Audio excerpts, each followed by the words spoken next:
আসসালামু আলাইকুম। জাতীয় বিশ্ববিদ্যালয় অনার্স প্রথম বর্ষ 2024-25, 25-26 কিংবা 26-27 শিক্ষাবর্ষ বা পরবর্তীতে যারা আছেন সবাইকে স্বাগত জানাচ্ছি। আপনাদের বাংলাদেশের ইতিহাস, ভাষা, সংস্কৃতি ও পরিচয় কোর্সের পাশাপাশি একটি গুরুত্বপূর্ণ কোর্স হচ্ছে আপনাদের আইসিটি কোর্সটি। এই আইসিটি কোর্সে আপনাদের টোটাল যে 9টি ইউনিট রয়েছে, এই 9টি ইউনিট থেকে একেবারে বাছাই করা সব টপিক কভার করে 36টি প্রশ্ন আপনাদের জন্য নিয়ে এসেছি। এটি কিন্তু আপনাদের যেই কোনো ইয়ারের জন্য, মানে যেই কোনো সেশনের জন্যই এখান থেকে আপনাদের এই প্রশ্নগুলো গুরুত্বপূর্ণ। আপনারা পরবর্তীতে যখন এই ভিডিওগুলো দেখবেন তখন যেটা করবেন সেটা হচ্ছে এখান থেকে যেই প্রশ্নটি আপনার ঠিক আগের বছর এসেছে সেটা বাদ দিয়ে বাকিগুলো আপনি প্রস্তুতি নেওয়ার চেষ্টা করবেন। তো এখানে প্রশ্নের আমরা যদি যাই, প্রথম অধ্যায় থেকে কিছু প্রশ্ন দিয়েছি, যেমন এই যে 1 নম্বর প্রশ্নটি, তথ্য যোগাযোগ প্রযুক্তি কী, এর উপাদান, সুবিধা অসুবিধা বর্ণনা করো। 2 নম্বর আছে ই লার্নিং কী, এই প্ল্যাটফর্মের অন্তর্ভুক্ত বিষয়গুলো লিখো। সামাজিক উন্নয়নে আইসিটির ব্যবহার লিখো। 3 নম্বর আছে তথ্য প্রক্রিয়াকরণ কী এবং এর প্রধান ধাপ বা সুবিধা অসুবিধা সম্পর্কে আলোচনা করো। ভিডিওর শুরুতে সবার প্রতি অনুরোধ থাকবে অবশ্যই সবাই একটু চ্যানেলটা সাবস্ক্রাইব করে দিবেন। হ্যাঁ, সবাই অবশ্যই চ্যানেলটি সাবস্ক্রাইব করে আমাদের সাথে যুক্ত থাকবেন। বাংলাদেশের ইতিহাস, আইসিটি দুটোই আপনাদের দিয়ে দিয়েছি। 4 নম্বর আছে ডিজিটাল কম্পিউটারের শ্রেণীবিভাগ আলোচনা করুন এবং এদের মধ্যে তুলনা করুন। 5 নম্বর আছে কম্পিউটার হার্ডওয়্যার কী, এর শ্রেণীবিভাগ আলোচনা করুন। 6 নম্বর স্ক্যানার কী, স্ক্যানারের ব্যবহার, কার্যাবলীর সুবিধা লিখো। 7 নম্বর ওএমআর কী, ওএমআরের ব্যবহার, কার্যাবলী ও সুবিধা লিখো। 8 নম্বর স্ক্যানার ও ওএমআরের মধ্যে পার্থক্য লিখো। 9 নম্বর স্টোরেজ ডিভাইস কী এবং বিভিন্ন প্রকার স্টোরেজ ডিভাইসের বর্ণনা করো। 10 নম্বর আছে হাব ও সুইচের বর্ণনা দাও, এদের মধ্যে পার্থক্য নিরূপণ করো। 11 সিপিইউ কী, এর প্রকারভেদ, কার্যাবলী, সুবিধা লিখো। 12 কম্পিউটিং সিস্টেম, অপারেটিং সিস্টেম কী, এর কাজ, শ্রেণীবিভাগ, ব্যবহার লিখো। 13 ওয়ার্ড প্রসেসিং, এ শব্দ, প্যারাগ্রাফ, ডকুমেন্টস, হেডিং ও সাব হেডিং সম্পর্কে লিখো। 14 ফরম্যাটিং কী, এর প্রয়োজনীয়তা সম্পর্কে লিখো। 15 চার্ট কী, চার্টের বৈশিষ্ট্য, ব্যবহার সম্পর্কে লিখো। এবং 16 ওয়ার্ড আর্ট কী, এর বৈশিষ্ট্য, ব্যবহার ও সংযোগ ধাপ লিখো। 17 স্প্রেডশিট প্যাকেজ কী, এর ব্যবহার, সুবিধা অসুবিধা লিখো। 18 নম্বর ওয়ার্কশিট ও ওয়ার্কবুক কাকে বলে এবং তাদের মধ্যে পার্থক্য লিখো। 19 নম্বর উপস্থাপনা বলতে কী বুঝো, কয়েকটি জনপ্রিয় উপস্থাপনা অ্যাপ্লিকেশন প্যাকেজ ব্যবহার লিখো। 20 নম্বর উপস্থাপনা অ্যাপ্লিকেশন ব্যবহৃত প্রেজেন্টেশন মোড কী কী, তাদের কাজ বর্ণনা করো। 21 নম্বর মাল্টিমিডিয়া প্রেজেন্টেশন কী, পাওয়ার পয়েন্ট কীভাবে মাল্টিমিডিয়া প্রেজেন্টেশন তৈরি করতে সহায়তা করে। 22 নম্বর তথ্য নিরাপত্তা বলতে কী বুঝো, এর প্রয়োজনীয়তা সম্পর্কে লিখো। 23 ডিজিটাল সার্টিফিকেশন কী, এর প্রকারভেদ আলোচনা করো। এবং 24 ডেটা সিকিউরিটি কী, এর লক্ষ্য ও উদ্দেশ্য সম্পর্কে লিখো। 25 হ্যাকিং কী, এর লক্ষণ ও ধরন সম্পর্কে লিখো। 12 নম্বর ফিশিং কী, ফিশিংয়ের কৌশল ও প্রকারভেদ আলোচনা করো। 27 নম্বর অ্যান্টিভাইরাস সফটওয়্যার কী, এর বৈশিষ্ট্য ও কাজ সম্পর্কে লিখো। 28 নম্বর ইন্টারনেট কী, ইন্টারনেটের উপাদান, ব্যবহার, সুবিধা অসুবিধা লিখো। 19 এক্সট্রানেট কী, এর এক্সট্রানেটের বৈশিষ্ট্য, ব্যবহার, সুবিধা অসুবিধা সম্পর্কে লিখো। 30 নম্বর স্প্যাম কী, স্প্যামের বৈশিষ্ট্য, ধরন, সুবিধা অসুবিধা লিখো। 31 নম্বর ইউআরএল কী, ইউআরএলের বৈশিষ্ট্য ও গুরুত্ব লিখো। 12 নম্বর আর্টিফিশিয়াল ইন্টেলিজেন্স কী, এর উদ্দেশ্য ও সক্ষমতা লিখো। 13 নম্বর মেশিন লার্নিং কী, এর কার্যপদ্ধতি ও প্রকারভেদ আলোচনা করো। তারপরে 34 নম্বর ফ্রিল্যান্সিং কী এবং এটি আধুনিক কর্মসংস্থানে কীভাবে ভূমিকা রাখছে। 35 নম্বর অনলাইন ক্যারিয়ার ডেভেলপমেন্ট কীভাবে ফ্রিল্যান্সিংকে শক্তিশালী করে এবং ফ্রিল্যান্সিংয়ে পেমেন্ট ও প্রতারণা প্রতিরোধের কৌশল ব্যাখ্যা করো। এতক্ষণ আমি আপনাদের সাথে আছি মোহাম্মদ সুজন। তারপরে আপনাদের প্রতি অনুরোধ থাকবে চ্যানেলটি একটু সাবস্ক্রাইব করে দেবেন, অবশ্যই লাইক দেবেন, কমেন্ট করবেন। প্রথম প্রশ্নের অ্যান্সারটা আমরা এখন একটু দেখব। প্রথম প্রশ্ন তথ্য যোগাযোগ ও প্রযুক্তি কী, এর উপাদান, সুবিধা অসুবিধা বর্ণনা করো। এবং এখন আমরা সংজ্ঞাতে যাব। সংজ্ঞা তথ্য যোগাযোগ ও প্রযুক্তি, ইনফরমেশন অ্যান্ড কমিউনিকেশন টেকনোলজি বলতে এমন একটি সমন্বিত প্রযুক্তিগত ব্যবস্থাকে বোঝায় যার মাধ্যমে তথ্য সংগ্রহ, সংরক্ষণ, প্রক্রিয়াকরণ, বিশ্লেষণ বা আদান প্রদান, পরিবেশন করা হয় এবং ইলেকট্রনিক যন্ত্র বা আধুনিক যোগাযোগ ব্যবস্থার মাধ্যমে। এতে কম্পিউটার, ইন্টারনেট, টেলিযোগাযোগ, সফটওয়্যার ও হার্ডওয়্যার ও নেটওয়ার্ক অন্তর্ভুক্ত। আইসিটি মানুষের জীবনযাত্রাকে সহজ, দ্রুত, কার্যকর করেছে। শিক্ষা, চিকিৎসা, ব্যবসা, প্রশাসন সহ প্রতিটি ক্ষেত্রে এর ব্যবহার অপরিহার্য। এটি বিশ্বকে একটি গ্লোবাল ভিলেজে পরিণত করেছে এবং তথ্য প্রযুক্তি ছাড়া আধুনিক উন্নয়ন কল্পনা করা যায়। এবার এই তথ্য প্রযুক্তির উপাদানসমূহ। উপাদানগুলো কী কী? প্রথম হার্ডওয়্যার। হার্ডওয়্যার বলতে কম্পিউটার ও প্রযুক্তির সকল দৃশ্যমান ও স্পর্শযোগ্য অংশকে বোঝায়, যেমন monitor, keyboard, mouse, CPU, printer. এবং এটি আইসিটি ব্যবস্থার মূল কাঠামো গঠন করে এবং ডেটা ইনপুট, প্রসেসিং ও আউটপুটের কাজ সম্পন্ন করে। হার্ডওয়্যার ছাড়া কোনো সফটওয়্যার কার্যকর হতে পারে না এবং পুরো সিস্টেম অচল হয়ে পড়ে। উন্নত হার্ডওয়্যার ব্যবহারের ফলে কাজের গতি বৃদ্ধি পায় এবং নির্ভুলতা নিশ্চিত হয়। বর্তমানে স্মার্টফোন, ল্যাপটপ ও ট্যাবের মাধ্যমে আইসিটি আরও সহজলভ্য হয়েছে। শিক্ষা, ব্যবসা, চিকিৎসা ক্ষেত্রে হার্ডওয়্যার অত্যন্ত গুরুত্বপূর্ণ ভূমিকা পালন করে। হার্ডওয়্যারের মান যত উন্নত হবে তত বেশি দক্ষতার সাথে কাজ সম্পন্ন হবে বা সম্ভব হবে। এটি আইসিটি এর ভিত্তি হিসেবে বিবেচিত। এরপরে আমরা 2 নম্বরে আছে সফটওয়্যার। আইসিটির উপাদানে সফটওয়্যার আছে। সফটওয়্যার হলো কম্পিউটার পরিচালনার জন্য ব্যবহৃত নির্দেশনা বা প্রোগ্রাম যা হার্ডওয়্যারকে কাজ করার নির্দেশ দেয় এবং এটি ছাড়া হার্ডওয়্যার কোনো কাজ করতে পারে না এবং সম্পূর্ণ অকার্যকর হয়ে পড়ে। অপারেটিং সিস্টেম ও অ্যাপ্লিকেশন সফটওয়্যারের এই প্রধান উদাহরণ। সফটওয়্যার ডেটা প্রক্রিয়াকরণ, বিশ্লেষণ ও সংরক্ষণে গুরুত্বপূর্ণ ভূমিকা পালন করে এবং এটি ব্যবহারকারীর কাজকে সহজ ও দ্রুত করে তোলে।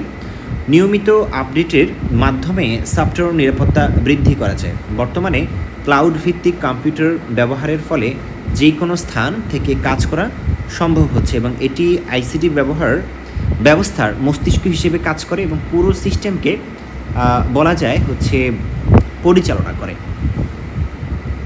এরপরে আছে 3 নম্বর ডেটা। অর্থাৎ ডেটা হলো তথ্যের কাঁচামাল যা সংখ্যা, লেখা, চিত্র বা শব্দ আকারে হতে পারে। আবার আইসিটি ব্যবস্থায় ডেটা সংরক্ষণ ও বিশ্লেষণ করা হয় এবং এই ডেটা থেকেই তথ্য ও জ্ঞান তৈরি হয়। সঠিক ও নির্ভুল ডেটা থাকলে সিদ্ধান্ত গ্রহণ সহজ হয় এবং ভুলের সম্ভাবনা কমে যায়। ব্যবসা, শিক্ষা ও গবেষণায় ডেটার গুরুত্ব অপরিসীম। ডেটা বিশ্লেষণ করে ভবিষ্যৎ পরিকল্পনা গ্রহণ করা যায়। বর্তমানে বিগ ডেটা বিশ্লেষণ একটি গুরুত্বপূর্ণ ক্ষেত্র হয়ে উঠেছে। আর ডেটার নিরাপত্তা নিশ্চিত করা অত্যন্ত জরুরি, কারণ ডেটা হারালে বড় ধরনের ক্ষতি হতে পারে। আইসিটি ব্যবস্থায় ডেটা একটি কেন্দ্রীয় উপাদান। 4 নম্বর ব্যবহারকারী। অর্থাৎ ব্যবহারকারী হলো সেই ব্যক্তি বা গোষ্ঠী যারা আইসিটি ব্যবহার করে বিভিন্ন কাজ সম্পন্ন করে এবং ব্যবহারকারী ছাড়া আইসিটি এর কোনো অর্থ নেই, কারণ প্রযুক্তি মানুষের জন্যই তৈরি। দক্ষ ব্যবহারকারী প্রযুক্তিকে সঠিকভাবে কাজে লাগাতে পারে এবং উৎপাদনশীলতা বৃদ্ধি করতে পারে। ব্যবহারকারী ডেটা ইনপুট ও বিশ্লেষণ আউটপুট প্রদান করে। শিক্ষা ও প্রশিক্ষণের মাধ্যমে ব্যবহারকারীর দক্ষতা বৃদ্ধি করা যায়। ব্যবহারকারীর চাহিদা অনুযায়ী নতুন প্রযুক্তির উন্নয়ন ঘটে এবং আইসিটি ব্যবস্থায় মানুষের ভূমিকা সবচেয়ে গুরুত্বপূর্ণ এবং এটি মানবকেন্দ্রিক ব্যবস্থা। 5 নম্বর নেটওয়ার্ক। নেটওয়ার্ক হলো একাধিক ডিভাইসের মধ্যে সংযোগ স্থাপনকারী একটি ব্যবস্থা যার মাধ্যমে তথ্য আদান প্রদান করা যায়। ইন্টারনেট হলো সবচেয়ে বড় নেটওয়ার্ক এবং এটি বিশ্বব্যাপী সংযোগ তৈরি করেছে। LAN 1 local area network, wide area network, metropolitan area নেটওয়ার্কের বিভিন্ন ধরন এবং নেটওয়ার্কের মাধ্যমে দ্রুত তথ্য বিনিময় সম্ভব হয় এবং এটি ব্যবসা ও শিক্ষায় গুরুত্বপূর্ণ ভূমিকা পালন করে। নেটওয়ার্ক ব্যবস্থার গতি ও স্থায়িত্ব আইসিটির কার্যকারিতা নির্ধারণ করে। নিরাপদ নেটওয়ার্ক ব্যবস্থাপনা অত্যন্ত গুরুত্বপূর্ণ, কারণ এতে তথ্য চুরির ঝুঁকি থাকে। এটি আইসিটির অপরিহার্য উপাদান। তারপরে আছে 6 নম্বর টেলিযোগাযোগ। টেলিযোগাযোগ হলো দূরবর্তী স্থানে তথ্য প্রেরণের একটি আধুনিক প্রযুক্তির মাধ্যমে মানুষ সহজে যোগাযোগ করতে পারে। মোবাইল ফোন, টেলিফোন, স্যাটেলাইট ইত্যাদি এর অন্তর্ভুক্ত। এটি যোগাযোগ ব্যবস্থাকে দ্রুত ও কার্যকর করেছে। ভিডিও কল, মেইল ও মেসেজিং সেবার মাধ্যমে মানুষ তাৎক্ষণিকভাবে যোগাযোগ করতে পারে। ব্যবসা ও প্রশাসনে এটি গুরুত্বপূর্ণ ভূমিকা পালন করে। দূরবর্তী যোগাযোগ সহজ হওয়ায় সময় ও খরচ কমে গেছে। আধুনিক জীবনে টেলিযোগাযোগ অপরিহার্য একটি উপাদান। 7 নম্বর হচ্ছে ইন্টারনেট। ইন্টারনেট হলো বিশ্বব্যাপী সংযুক্ত একটি বৃহৎ নেটওয়ার্ক ব্যবস্থা যার মাধ্যমে তথ্য আদান প্রদান করা সহজ হয়। এটি তথ্যের বিশাল ভাণ্ডার হিসেবে পরিচিত। ইন্টারনেটের মাধ্যমে খুব দ্রুত তথ্য সংগ্রহ করা যায়।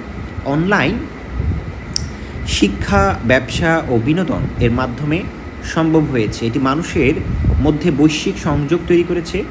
যোগাযোগ ব্যবস্থা আরও সহজ ও দ্রুত হয়েছে। আইসিটি ব্যবস্থায় ইন্টারনেট একটি প্রধান উপাদান হিসেবে বিবেচিত হয়েছে। 8 নম্বর হচ্ছে ডেটাবেস। এই ডেটাবেস হলো তথ্য সংরক্ষণের একটি সংগঠিত পদ্ধতি যার মাধ্যমে তথ্য সহজে খুঁজে পাওয়া যায়। ব্যাংক ও শিক্ষা প্রতিষ্ঠান ও বিভিন্ন প্রতিষ্ঠানের ডেটাবেস ব্যবহৃত হয়। ডিভিএমএস এর মাধ্যমে ডেটাবেস পরিচালনা করা হয় এবং এটি সময় ও শ্রম সাশ্রয় করে এবং তথ্য ব্যবস্থাপনাকে সহজ করে। বড় পরিসরের তথ্য সংরক্ষণে এটি অত্যন্ত কার্যকর। তথ্য নিরাপত্তা নিশ্চিত করতেও ডেটাবেস গুরুত্বপূর্ণ ভূমিকা পালন করে। Cloud computing. ক্লাউড কম্পিউটিং হলো এমন একটি প্রযুক্তি যার মাধ্যমে ইন্টারনেটের মাধ্যমে ডেটা সংরক্ষণ ও ব্যবস্থাপনা করা হয় এবং এটি ব্যবহারকারীদের যে কোনো স্থান থেকে তথ্য অ্যাক্সেস করতে দেয়। ক্লাউড প্রযুক্তি হচ্ছে স্টোরেজ সমস্যার সমাধান করে এবং ব্যাকআপ রাখা সহজ করে এবং এটি সহজ খরচ কমায় এবং ব্যবসায়িক কার্যক্রমকে সহজ করে তোলে। বর্তমানে ক্লাউড প্রযুক্তির ব্যবহার দ্রুত বৃদ্ধি পাচ্ছে। এরপরে 10 নম্বর হচ্ছে সাইবার সিকিউরিটি। সাইবার সিকিউরিটি হলো তথ্য ও প্রযুক্তিকে অনলাইন আক্রমণ থেকে সুরক্ষিত রাখার ব্যবস্থা এবং এটি হ্যাকিং, ম্যালওয়্যার ও ডেটা চুরি থেকে রক্ষা করে। ব্যক্তিগত ও প্রাতিষ্ঠানিক তথ্য নিরাপদ রাখতে এটি অপরিহার্য। অ্যান্টিভাইরাস, ফায়ারওয়াল ইত্যাদি ব্যবহারের মাধ্যমে নিরাপত্তা নিশ্চিত করা হয়। নিরাপদ আইসিটি ব্যবস্থাপনার জন্য সাইবার সিকিউরিটি অত্যন্ত গুরুত্বপূর্ণ। এবার হচ্ছে তথ্য ও যোগাযোগ প্রযুক্তির সুবিধা। দ্রুত যোগাযোগ। আইসিটি মানুষের যোগাযোগের ব্যবস্থাকে অত্যন্ত দ্রুত, সহজ ও কার্যকর করেছে এবং মোবাইল ফোন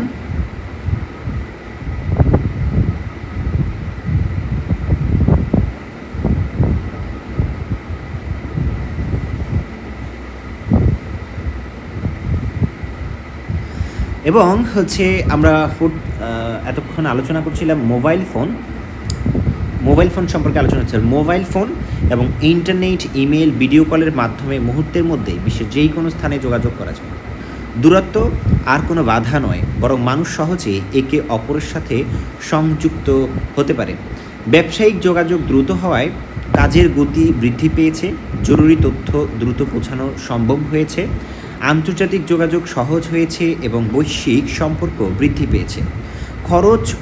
সময় ও খরচ উভয়ই কমে গেছে। শিক্ষাক্ষেত্রে শিক্ষক ও শিক্ষার্থীদের মধ্যে যোগাযোগ সহজ হয়েছে। সামাজিক যোগাযোগও বৃদ্ধি পেয়েছে। এরপর আছে তথ্যের সহজ প্রাপ্তি। আইসিটি এর মাধ্যমে তথ্য সংগ্রহ অত্যন্ত সহজ হয়ে গেছে এবং এটি জ্ঞান অর্জনের নতুন ধার খুলে দিয়েছে। ইন্টারনেট ব্যবহার করে যে কোনো বিষয়ের তথ্য মুহূর্তেই পাওয়া যাচ্ছে এবং সার্চ ইঞ্জিন, অনলাইন লাইব্রেরি ও ডেটাবেসের মাধ্যমে বিপুল তথ্য সংগ্রহ করা সম্ভব। শিক্ষার্থীরা সহজেই তাদের প্রয়োজনীয় তথ্য পেতে পারে। গবেষণা কার্যক্রম দ্রুত ও সহজ হয়েছে। তথ্যের সহজলভ্যতার কারণে মানুষের জ্ঞান বৃদ্ধি পাচ্ছে, সময় সাশ্রয় হচ্ছে এবং কমছে। তথ্যের অ্যাক্সেস সবার জন্য উন্মুক্ত হয়েছে। 3 নম্বর হচ্ছে শিক্ষার উন্নয়ন। আইসিটি শিক্ষাক্ষেত্রে বিপ্লব এনেছে এবং শিক্ষার মান উন্নত করেছে। অনলাইন ক্লাস ও লার্নিং মাধ্যমে শিক্ষার্থীরা ঘরে বসেই শিক্ষা গ্রহণ করতে পারছে। ডিজিটাল কন্টেন্ট সহজলভ্য হয়েছে। শিক্ষক ও শিক্ষার্থীর মধ্যে যোগাযোগ বৃদ্ধি পেয়েছে। শিক্ষার নতুন নতুন পদ্ধতি চালু হয়েছে। মাল্টিমিডিয়া ব্যবহার করে পড়াশোনা আরও আকর্ষণীয় হয়েছে। দূরবর্তী শিক্ষার্থীরাও সমান সুযোগ পাচ্ছে। শিক্ষার ব্যয় কমেছে, জ্ঞান অর্জনের সুযোগ বেড়েছে। ব্যবসার উন্নতি। আইসিটি ব্যবসায়িক ক্ষেত্রে ব্যাপক পরিবর্তন এনেছে এবং ব্যবসাকে আধুনিক করেছে। ই কমার্সের মাধ্যমে অনলাইনে পণ্য কেনাবেচা করা যায়। অনলাইন ব্যাংকিং ব্যবস্থার মাধ্যমে তথ্য লেনদেন সহজ হয়েছে। ব্যবসায়িক তথ্য দ্রুত আদান প্রদান করা যায়। উৎপাদনশীলতা বৃদ্ধি পেয়েছে, খরচ কমেছে এবং লাভ বৃদ্ধি পেয়েছে। আন্তর্জাতিক বাজারে প্রবেশ সহজ হয়েছে, ব্যবসার বিস্তার দ্রুত হয়েছে। 5 নম্বর হচ্ছে কর্মসংস্থানের সুযোগ। আইসিটি নতুন কর্মসংস্থানের সুযোগ সৃষ্টি করেছে এবং বেকারত্ব কমাতে সহায়তা করেছে। ফ্রিল্যান্সিং ও আউটসোর্সিংয়ের মাধ্যমে মানুষ ঘরে বসেই কাজ করতে পারছে। আইটি খাতে দ্রুত নতুন নতুন চাকরি তৈরি হয়েছে। তরুণদের জন্য আয়ের সুযোগ বেড়েছে, দক্ষতা অনুযায়ী কাজ পাওয়া সহজ হয়েছে। আন্তর্জাতিক বাজারে হচ্ছে কাজ করার সুযোগ সৃষ্টি হয়েছে, অর্থনৈতিক উন্নয়নের সহায়তা করছে। স্বাস্থ্যসেবার উন্নয়ন। আইসিটি স্বাস্থ্যসেবাকে আধুনিক ও সহজ করেছে। টেলিমেডিসিনের মাধ্যমে দূরবর্তী রোগীরা হচ্ছে চিকিৎসা পাচ্ছে। রোগ নির্ণয় দ্রুত ও নির্ভুল হয়েছে। আধুনিক যন্ত্রপাতির মাধ্যমে চিকিৎসার মান উন্নত হয়েছে। ডাক্তার ও রোগীর মধ্যে যোগাযোগ সহজ হয়েছে। স্বাস্থ্য তথা তথ্য সংরক্ষণ সহজ হয়েছে। জরুরি সেবা দ্রুত প্রদান করা সম্ভব হয়েছে। স্বাস্থ্যসেবার খরচ কমেছে। প্রশাসনিক দক্ষতা। আইসিটি প্রশাসনিক কার্যক্রমকে দ্রুত, স্বচ্ছ ও কার্যকর করেছে এবং ই গভর্নেন্সের মাধ্যমে সরকারি সেবা সহজ হয়েছে। নাগরিকরা অনলাইন বিভিন্ন সেবা গ্রহণ করতে পারছে। দুর্নীতি কমেছে, স্বচ্ছতা বৃদ্ধি পেয়েছে। তথ্য সংরক্ষণ ও ব্যবস্থাপনা সহজ হয়েছে। সিদ্ধান্ত গ্রহণ দ্রুত হয়েছে, সময় ও সহজ শ্রম সাশ্রয় হয়েছে। প্রশাসনিক কাজের গতি বৃদ্ধি পেয়েছে। 8 নম্বর হচ্ছে তথ্য সংরক্ষণ ও ব্যবস্থাপনা। আইসিটি তথ্য সংরক্ষণকে সহজ, নিরাপদ ও কার্যকর করেছে। ডিজিটাল মাধ্যমে বিপুল পরিমাণ তথ্য সংরক্ষণ করা যায়। তথ্য দ্রুত খুঁজে পাওয়া যায়। ডেটাবেস ব্যবস্থার মাধ্যমে তথ্য সংগঠিত রাখা যায়। তথ্য হারানোর ঝুঁকি কমেছে। ব্যাকআপ রাখা সহজ হয়েছে। তথ্য ব্যবস্থাপনা দ্রুত হয়েছে। এটি সময় ও শ্রম সাশ্রয় করে। 9 নম্বর হচ্ছে বিনোদনের উন্নয়ন, অর্থাৎ আইসিটি বিনোদনের জগতে ব্যাপক পরিবর্তন এনেছে। অনলাইন ভিডিও, গান, গেম, সোশ্যাল মিডিয়া মানুষের বিনোদনকে সহজ করেছে। মানুষ ঘরে বসেই বিভিন্ন ধরনের বিনোদন উপভোগ করতে পারছে। বিনোদনের মাধ্যমে বৈচিত্র্যময় হয়েছে, সময় কাটানো সহজ হয়েছে। নতুন নতুন বিনোদন প্ল্যাটফর্ম তৈরি হয়েছে এবং এটি মানুষের মানসিক প্রশান্তি দেয়। 10 নম্বর হচ্ছে বৈশ্বিক সংযোগ। আইসিটি বিশ্বকে একটি গ্লোবাল ভিলেজে পরিণত করেছে এবং মানুষকে একে অপরের সাথে সংযুক্ত করেছে। বিভিন্ন দেশের মানুষ সহজেই যোগাযোগ করতে পারছে। সংস্কৃতি, জ্ঞান ও অভিজ্ঞতার বিনিময় হচ্ছে। আন্তর্জাতিক সম্পর্ক উন্নত হয়েছে। ব্যবসা ও শিক্ষার বৈশ্বিক সুযোগ সৃষ্টি হয়েছে। ভৌগোলিক সীমাবদ্ধতা কমে গেছে। বিশ্ব এখন আরও কাছাকাছি এসেছে। মানুষের দৃষ্টিভঙ্গি উন্নত হয়েছে।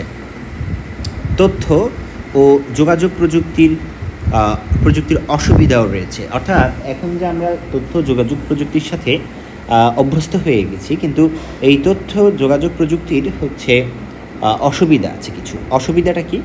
অসুবিধাটা হচ্ছে সাইবার অপরাধ, অর্থাৎ সাইবার অপরাধ তৈরি হয়েছে এবং আইসিটি ব্যবহারের ফলে সাইবার অপরাধ উল্লেখযোগ্যভাবে বৃদ্ধি পেয়েছে এবং এটি আধুনিক সমাজের একটি বড় সমস্যা হয়ে দাঁড়াচ্ছে।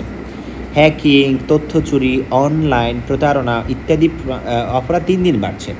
ব্যক্তিগত ও প্রাতিষ্ঠানিক তথ্য চুরির মধ্যে পড়ছে। ব্যাংকিং তথ্য চুরি হয়ে বড় আর্থিক ক্ষতি হতে পারে। অনলাইনে পরিচয় চুরি হওয়ার ঘটনাও বৃদ্ধি পেয়েছে। সাইবার আক্রমণের কারণে গুরুত্বপূর্ণ তথ্য নষ্ট হয়ে যেতে পারে। নিরাপত্তা নিশ্চিত না করতে অতিরিক্ত খরচ করতে হয়। প্রযুক্তির অপব্যবহার সমাজে অনিরাপত্তা সৃষ্টি করেছে। 2 নম্বর হচ্ছে আসক্তি, অর্থাৎ আইসিটি ব্যবহারের ফলে মানুষ, বিশেষ করে তরুণ প্রজন্ম, প্রযুক্তির প্রতি আসক্ত হয়ে পড়েছে। অতিরিক্ত ইন্টারনেট, গেম, সোশ্যাল মিডিয়া ব্যবহারের ফলে সময়ের অপচয় হচ্ছে এবং পড়াশোনা ও ক্ষেত্রে মনোযোগ কমে যাচ্ছে। মানসিক চাপ ও উদ্বেগ বৃদ্ধি পাচ্ছে, ঘুমের সমস্যা দেখা দিচ্ছে, বাস্তব জীবনের সম্পর্ক দুর্বল হয়ে পড়েছে, সামাজিক যোগাযোগ কমে যাচ্ছে। এটি মানুষের ব্যক্তিত্ব বিকাশে নেতিবাচক প্রভাব ফেলে। 3 নম্বর হচ্ছে গোপনীয়তা হ্রাস। আইসিটি ব্যবহারের ফলে ব্যক্তিগত গোপনীয়তা হুমকির মুখে পড়েছে। বিভিন্ন অনলাইন প্ল্যাটফর্মে ব্যক্তিগত তথ্য সংরক্ষণ করা হয়, যা হ্যাক হওয়ার ঝুঁকি থাকে। সামাজিক যোগাযোগ মাধ্যমে প্রযুক্তিগত তথ্য সহজেই ফাঁস হয়ে যেতে পারে। অনেক সময় ব্যবহারকারীর অজান্তেই তথ্য সংগ্রহ করা যায় বা হয়, এবং এটি ব্যক্তিগত নিরাপত্তার জন্য তথ্য অপব্যবহারের ফলে ক্ষতির সম্মুখীন হতে হয়। বেকারত্ব বৃদ্ধি।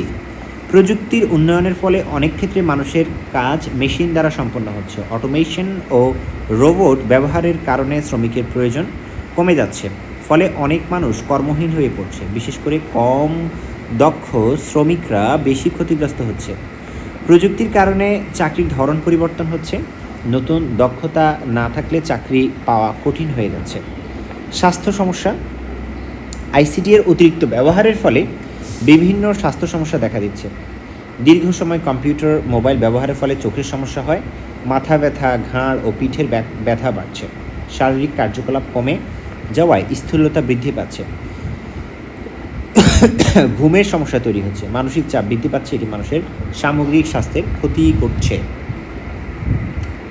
6 নম্বর হচ্ছে ভুয়া তথ্য ও গুজব। বাংলাদেশের রাজনীতিকে এখন হচ্ছে এই ভুয়া তথ্য ও গুজব ছড়িয়ে দেওয়া হচ্ছে। ইন্টারনেটের মাধ্যমে খুব দ্রুত ভুয়া তথ্য গুজব ছড়িয়ে পড়ছে, এবং এতে সমাজের কাছে একটা নেগেটিভ মেসেজ যাচ্ছে। সামাজিক বিচ্ছিন্নতা তৈরি হচ্ছে, নিরাপত্তা ঝুঁকি তৈরি হচ্ছে, প্রযুক্তির উপর অতিরিক্ত নির্ভরতা বাড়ছে আমাদের, এবং ব্যয় বৃদ্ধি ও প্রযুক্তিগত বৈষম্য বাড়ছে। উপসংহারটা আমরা লিখব, তথ্য ও যোগাযোগ প্রযুক্তি আধুনিক বিশ্বের একটি অপরিহার্য ও শক্তিশালী মাধ্যম, যা মানুষের জীবনযাত্রাকে ব্যাপকভাবে পরিবর্তন করেছে। এটি মানুষের কাজকে সহজ, দ্রুত ও কার্যকর করেছে, এবং শিক্ষা, চিকিৎসা, ব্যবসা, প্রশাসনিক সহ প্রতিটি ক্ষেত্রে নতুন সম্ভাবনার ধার উন্মোচন করেছে। আইসিটি এর মাধ্যমে বিশ্ব আজ একটি গ্লোবাল ভিলেজে পরিণত হয়েছে, যেখানে মানুষ সহজেই একে অপরের সাথে সংযুক্ত হতে পারছে। তবে এর কিছু নেতিবাচক দিকও রয়েছে, যেমন সাইবার অপরাধ, আসক্তি, গোপনীয়তার ঝুঁকি ইত্যাদি, যা সমাজে বিভিন্ন সমস্যা সৃষ্টি করছে। তাই আইসিটি এর সঠিক ও দায়িত্বশীল ব্যবহার অত্যন্ত গুরুত্বপূর্ণ। প্রযুক্তির সুফল গ্রহণ করে কুফল এড়িয়ে যেতে পারলে আইসিটি আমাদের উন্নয়নের প্রধান হাতিয়ার হিসেবে কাজ করবে, এবং এটি একটি উন্নত ও সমৃদ্ধ সমাজ গঠনে গুরুত্বপূর্ণ ভূমিকা পালন করবে। এরপর আছে ই লার্নিং কি, এবং এই প্ল্যাটফর্মের অন্তর্ভুক্ত বিষয়গুলো লিখো। সামাজিক উন্নয়নে আইসিটির ব্যবহার লিখো। তো এই প্রশ্নটা শুরু করার আগে একটু ব্রেক নিচ্ছি, আমি একটু পানি খাবো এবং চা খাবো।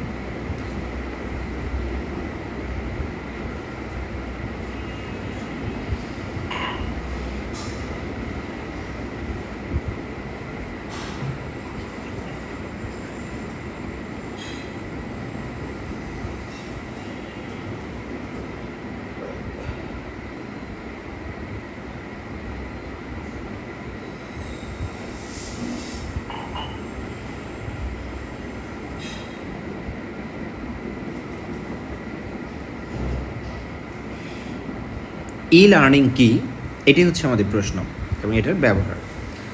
সামাজিক উন্নয়নে আইসিটির ব্যবহার। প্রথমে একটু লার্নিংয়ে যাই। লার্নিং বা ইলেকট্রনিক লার্নিং হলো এমন একটি আধুনিক শিক্ষা প্রযুক্তি যেখানে ইন্টারনেট থাকবে, কম্পিউটার থাকবে, মোবাইল থাকবে, এবং অন্যান্য ডিজিটাল প্রযুক্তির মাধ্যমে শিক্ষা গ্রহণ এবং প্রদান করা হয়। এই পদ্ধতিতে শিক্ষক ও শিক্ষার্থী একই স্থানে উপস্থিত না থেকেও অনলাইনের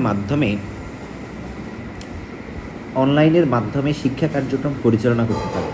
লার্নিংয়ের মাধ্যমে video class, virtual classroom, online পরীক্ষা ও ডিজিটাল কন্টেন্ট ব্যবহার করে শিক্ষা প্রদান করা হয়, এবং এটি শিক্ষাকে সহজ, দ্রুত, সাশ্রয়ী ও সময়োপযোগী করেছে, এবং যেই কোনো স্থান থেকে শিক্ষা গ্রহণের সুযোগ সৃষ্টি করেছে।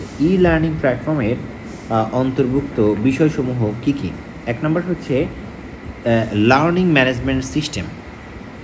অর্থাৎ লার্নিং ম্যানেজমেন্ট সিস্টেম হলো এমন একটি সফটওয়্যার ভিত্তিক অনলাইন শিক্ষা প্ল্যাটফর্ম যা শিক্ষা ব্যবস্থাকে পরিচালনা করে। এখানে কোর্স তৈরি, শিক্ষার্থী নিবন্ধন, অ্যাসাইনমেন্ট জমা ও ফলাফল প্রকাশ করা যায়। শিক্ষক ও শিক্ষার্থীর মধ্যে যোগাযোগটাও কিন্তু সহজ হয় এবং এটি শিক্ষাকে ডিজিটাল করেছে। মডুল গুগল ক্লাসরুম এর উদাহরণ। এটি সময় ও শ্রম সাশ্রয় করে, শিক্ষা কার্যক্রমকে সুসংগঠিত করে এবং শিক্ষার মান উন্নত করে। অনলাইন শিক্ষা ব্যবস্থার মূল ভিত্তি কিন্তু এটি। তারপরে 2 নাম্বার হচ্ছে virtual classroom.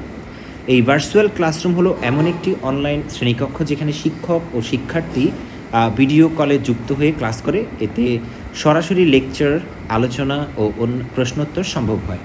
Zoom, Microsoft teams এবং ইত্যাদি ব্যবহার করা হয়।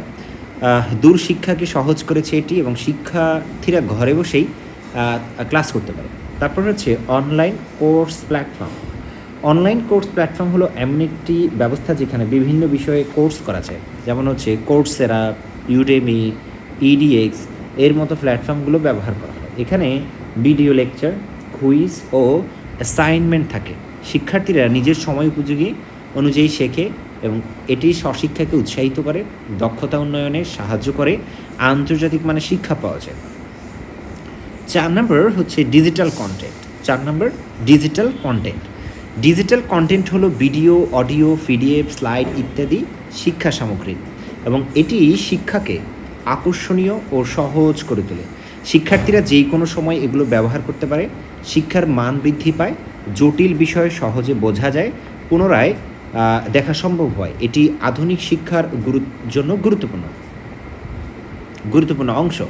এরপর আছে অনলাইন পরীক্ষা ব্যবস্থা। এই অনলাইন পরীক্ষা ব্যবস্থা হলো ডিজিটাল মাধ্যমে মূল্যায়ন পদ্ধতি।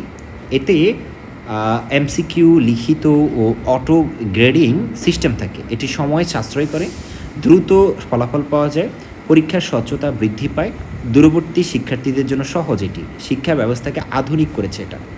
6 নম্বর হচ্ছে ইবুক ও লাইব্রেরি।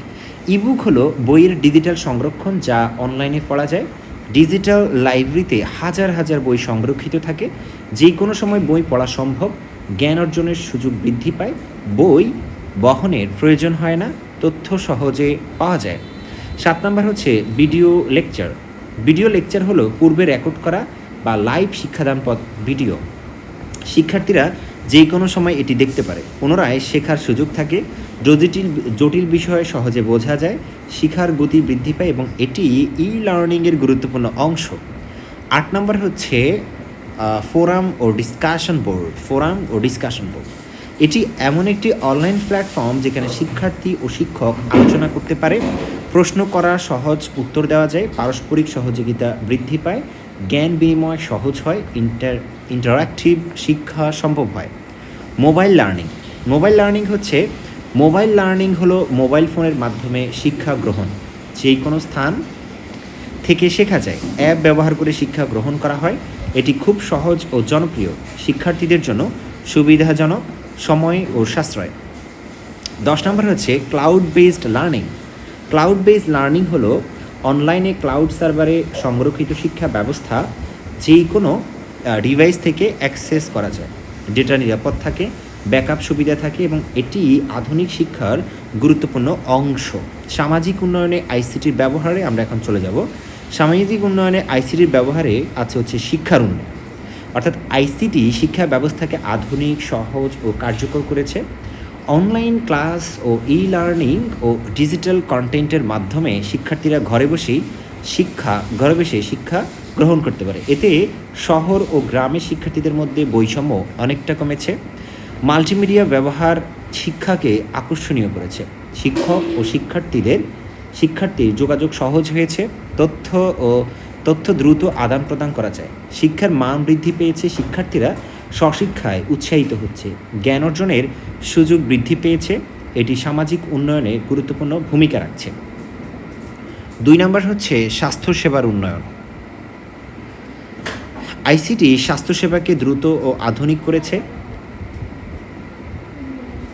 টেলিমেডিসিনের মাধ্যমে দূরবর্তী রোগীরা চিকিৎসা পরামর্শ পেতে পারে।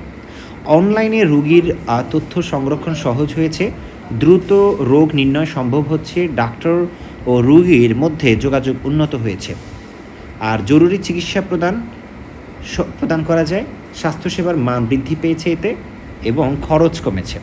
গ্রামীণ জনগণ সুবিধা পাচ্ছে, এটি সামাজিক উন্নয়নে গুরুত্বপূর্ণ ভূমিকা রাখছে। এছাড়া আমরা বিস্তারিত না দেখে এই প্রশ্নে আমরা পয়েন্টগুলোতে চলে যাই। যোগাযোগ ব্যবস্থার উন্নয়ন হয়েছে, এতে আমরা সহজ যোগাযোগ করতে পারছি। আবার আইসিডিতে কর্মসংস্থানের বৃদ্ধি পেয়েছে, প্রশাসনিক ক্ষেত্রে স্বচ্ছতা আগের চেয়ে কিছুটা বৃদ্ধি পেয়েছে, অর্থনৈতিক উন্নয়ন সম্ভব হয়েছে এবং সামাজিক সচেতনতা বৃদ্ধি পেয়েছে, দুর্যোগ ব্যবস্থাপনা সহজ হয়েছে, নারীর ক্ষমতায়ন দেখা যাচ্ছে। 10 নম্বর তথ্য ও জ্ঞান বৃদ্ধি পেয়েছে এবং সর্বশেষ উপসংহার দিয়ে আপনাদেরকে এই প্রশ্নের উত্তরটি শেষ করতে হবে। ই লার্নিং এর বিভিন্ন প্ল্যাটফর্ম আধুনিক শিক্ষা ব্যবস্থার একটি গুরুত্বপূর্ণ অংশ হিসেবে বিবেচিত হচ্ছে। এর মাধ্যমে শিক্ষা কার্যক্রম আরও সহজ, দ্রুত, কার্যকর ও সময়োপযোগী হয়েছে। শিক্ষার্থীরা যে কোনো স্থান থেকে শিক্ষা গ্রহণের সুযোগ পাচ্ছে এবং শিক্ষক শিক্ষার্থীদের মধ্যে যোগাযোগও অনেক সহজ হয়েছে। Digital content, virtual classroom, online পরীক্ষা, অন্যান্য সুবিধার কারণে শিক্ষার মান বৃদ্ধি পেয়েছে। তবে এর সফল ব্যবহার নিশ্চিত করা গেলে পর্যাপ্ত প্রযুক্তিগত জ্ঞান, ইন্টারনেট সুবিধা ও সঠিক ব্যবহার নিশ্চিত করা প্রয়োজন।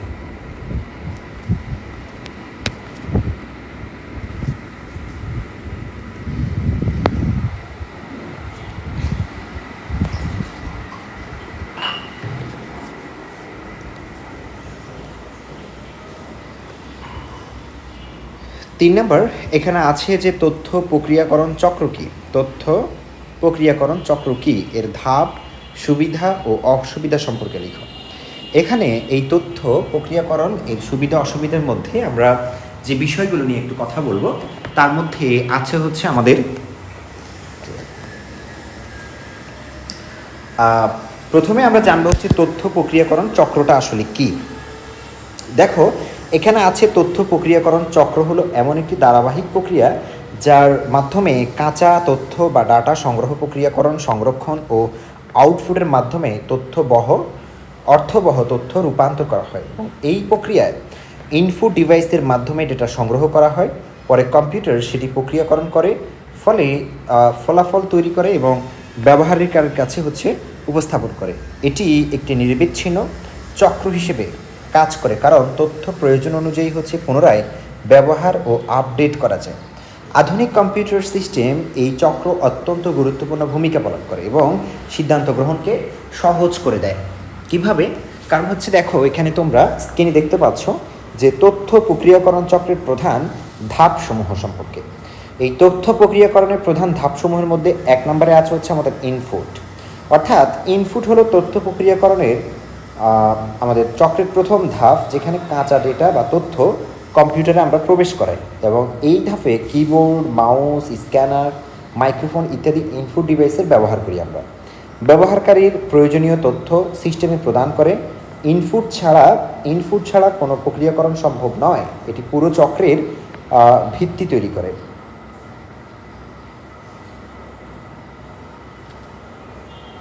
সঠিক ইনপুট না দিলে ভুল ফলাফল আসতে পারে। ডেটা সংগ্রহের মূল কাজ এই ধাপে সম্পন্ন হয়। এটি তথ্য প্রক্রিয়াকরণের শুরু বলা যায়। তারপর 2 নম্বর ডেটা সংগ্রহ। অর্থাৎ এই ধাপে বিভিন্ন উৎস থেকে কাঁচা ডেটা সংগ্রহ করা হয়। ডেটা হতে পারে সংখ্যা, লেখা, ছবি বা শব্দ আকারে। এটি ইনপুটের জন্য প্রস্তুত করা হয়।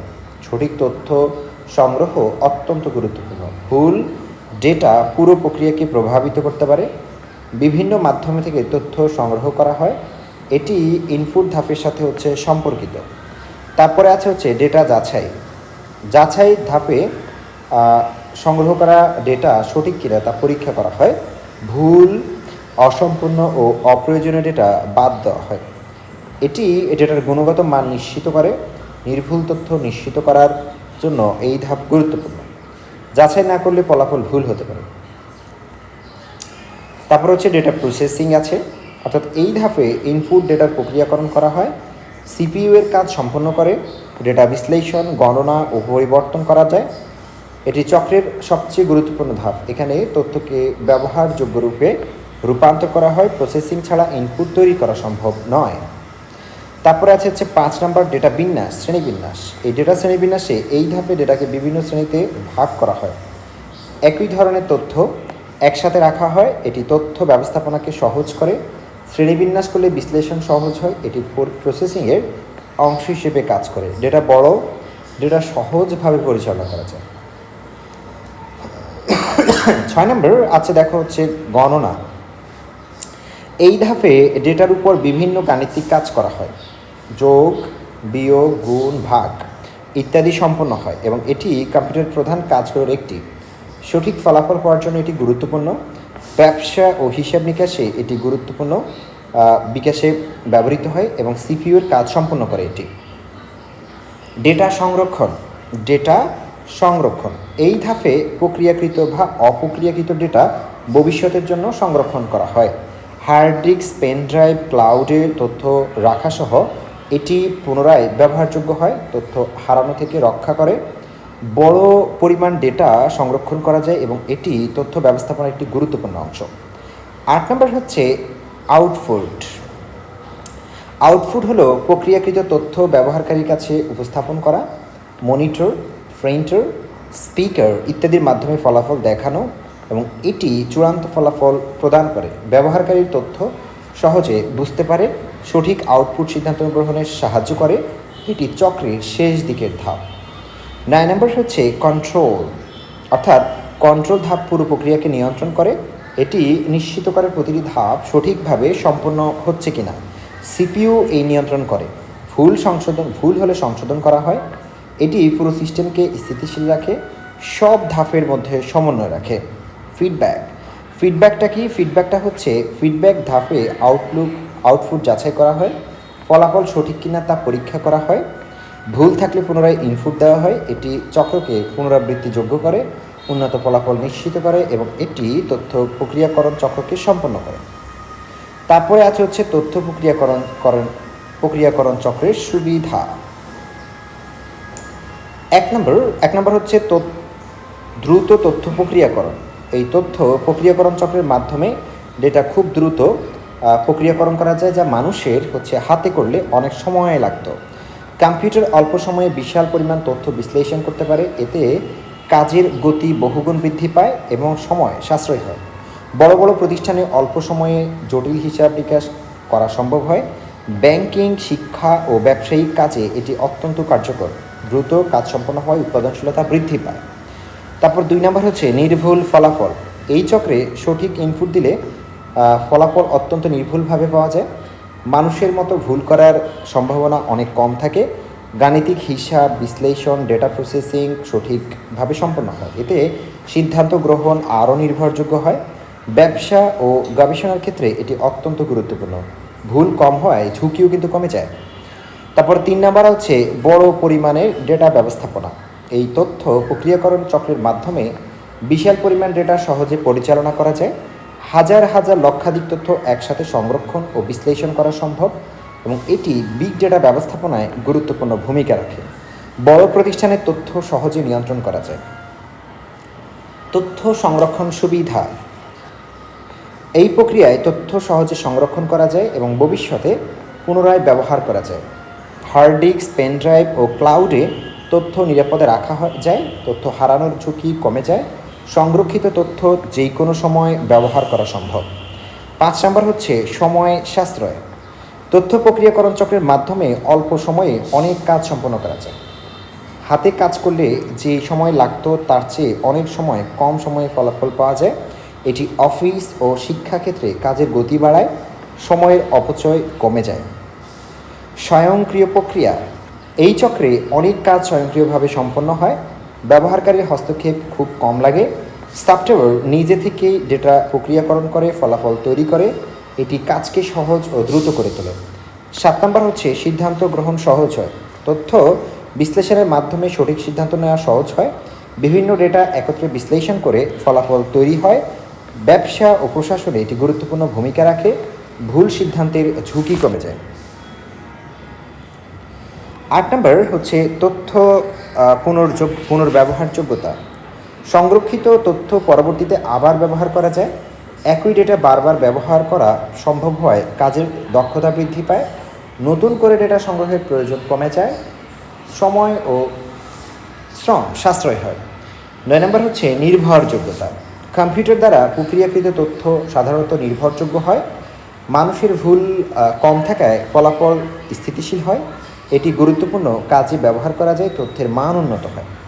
10 নম্বর হচ্ছে উৎপাদনশীলতা বৃদ্ধি। তথ্য প্রক্রিয়াকরণে চক্রের মাধ্যমে কম সময়ে বেশি কাজ করা যায়, প্রতিষ্ঠানের কাজের গতি বৃদ্ধি পায়, কর্মদক্ষতা উন্নত হয়, অর্থনৈতিক উন্নয়নে গুরুত্বপূর্ণ ভূমিকা রাখে। তথ্য প্রক্রিয়াকরণ চক্রের অসুবিধাও রয়েছে। কী কী অসুবিধা রয়েছে তথ্য প্রক্রিয়াকরণের? এর মধ্যে আছে হচ্ছে আমাদের প্রযুক্তির উপর অতিরিক্ত নির্ভরতা, আছে বিদ্যুৎ নির্ভরতা, তারপরে আছে হচ্ছে নিরাপত্তা ঝুঁকি আছে, সিস্টেমের ত্রুটি আছে, ব্যয়বহুল ব্যবস্থা আছে, প্রযুক্তিগত জটিলতা আছে, ভুল ইনপুটের অভাব আছে, রক্ষণাবেক্ষণের প্রয়োজন আছে, আছে বেকারত্ব বৃদ্ধি এবং সর্বশেষ আছে হচ্ছে সাইবার আক্রমণ ও ভাইরাস। এরপরে উপসংহারটি আপনাদেরকে এটা শেষ করতে হবে। আমরা এখন যাব হচ্ছে সরাসরি, এটা উপসংহার আগের প্রশ্নের অংশ। আমরা এখন 4 নম্বর প্রশ্নে যাব। ডিজিটাল কম্পিউটারের শ্রেণীবিভাগ আলোচনা করুন এবং এদের মধ্যে তুলনা করুন। তো ডিজিটাল কম্পিউটারের শ্রেণীবিভাগ আলোচনা করুন এবং এর মধ্যে তুলনা করুন, এই প্রশ্নটি অত্যন্ত গুরুত্বপূর্ণ, এটি আসতে পারে। তা আমরা ডিজিটাল কম্পিউটারে আগে চলে যাব। এই ডিজিটাল কম্পিউটার কি? ডিজিটাল কম্পিউটার হলো এমন একটি ইলেকট্রনিক যন্ত্র যা বাইনারি সংখ্যা ব্যবহার করে তথ্য সংগ্রহ, প্রক্রিয়াকরণ, সংরক্ষণ এবং ফলাফল প্রদান করে, এবং এটি লজিক্যাল ও গাণিতিক কাজ অত্যন্ত দ্রুত ও নির্ভুলভাবে সম্পন্ন করতে পারে। আধুনিক যুগে এটি শিক্ষা, ব্যবসা, ব্যাংকিং, চিকিৎসা, গবেষণা ও প্রশাসনে অপরিহার্য প্রযুক্তি হিসেবে ব্যবহৃত হয়। ডিজিটাল কম্পিউটারের শ্রেণীবিভাগ। মাইক্রো কম্পিউটার হলো ছোট আকারের ব্যক্তিগত ব্যবহারের জন্য তৈরি কম্পিউটার যা সাধারণত একজন ব্যবহারকারী ব্যবহার করে। এতে একটি মাইক্রোপ্রসেসর থাকে যা সম্পূর্ণ প্রসেসিং ইউনিট হিসেবে কাজ করে। এটি কম খরচে সহজে ব্যবহারযোগ্য হয়, শিক্ষার্থী, অফিস কর্মী ও ব্যক্তিগত ব্যবহারকারীদের মধ্যে অত্যন্ত জনপ্রিয়। ডেস্কটপ, ল্যাপটপ, ট্যাবলেট এবং স্মার্টফোন এই শ্রেণীর অন্তর্ভুক্ত। সাধারণ কাজ যেমন হচ্ছে ডকুমেন্ট তৈরি, ইন্টারনেট ব্রাউজিং, প্রেজেন্টেশন তৈরি, ভিডিও দেখা এবং ছোট সফটওয়্যার ব্যবহারের জন্য এটি উপযোগী। এটি বহনযোগ্য হওয়ায় বিশেষ করে ল্যাপটপ ও নোটবুক খুব জনপ্রিয়। আধুনিক শিক্ষা ও অফিস ব্যবস্থায় এটি অপরিহার্য হয়ে উঠেছে। 2 নম্বর হচ্ছে মিনি কম্পিউটার। মিনি কম্পিউটার হলো মাঝারি ক্ষমতার কম্পিউটার যা একাধিক ব্যবহারকারী একই সময়ে ব্যবহার করতে পারে। একটি মাইক্রো কম্পিউটারের চেয়ে বেশি শক্তিশালী এবং বড় ডেটা প্রসেসিং করতে সক্ষম। এতে মাল্টি ইউজার সিস্টেম থাকে যা বিভিন্ন টার্মিনালের মাধ্যমে একাধিক ব্যবহারকারীকে সংযুক্ত করে। এটি সাধারণত হচ্ছে ব্যবসায়িক প্রতিষ্ঠান, শিল্প কারখানা, ছোট গবেষণা প্রতিষ্ঠান ব্যবহৃত হয়। ডেটা ম্যানেজমেন্ট, অ্যাকাউন্টিং এবং মাঝারি স্তরের প্রসেসিং কাজে এটি খুবই কার্যকর। এটি মেইন ফ্রেমের তুলনায় কম ব্যয়বহুল হলেও অনেক শক্তিশালী কাজ করতে পারে। মেইন ফ্রেম কম্পিউটার কি? এই মেইন ফ্রেম কম্পিউটার হলো অত্যন্ত বড়, শক্তিশালী ও উচ্চ ক্ষমতাসম্পন্ন কম্পিউটার যা বিপুল পরিমাণ ডেটা একসাথে প্রক্রিয়াকরণ করতে পারে। এটি একসাথে শত হাজার ব্যবহারকারীকে সেবা প্রদান করতে সক্ষম। ব্যাংকিং সিস্টেম, সরকারি প্রতিষ্ঠান, বীমা কোম্পানি এবং বড় কর্পোরেট সংস্থাগুলোতে এটি ব্যবহৃত হয়। এর ডেটা প্রসেসিং ক্ষমতা অত্যন্ত উচ্চ এবং এটি দীর্ঘ সময় ধরে নির্বিচারে কাজ করতে পারে। নিরাপত্তা, স্থিতিশীলতা ও নির্ভরযোগ্যতার দিক থেকে এটি খুবই উন্নত। বড় লেনদেন, জনসংখ্যা, তথ্য ব্যবস্থাপনা এবং জাতীয় ডেটা প্রসেসিংয়ে এটি গুরুত্বপূর্ণ ভূমিকা রাখে। 4 নম্বর হচ্ছে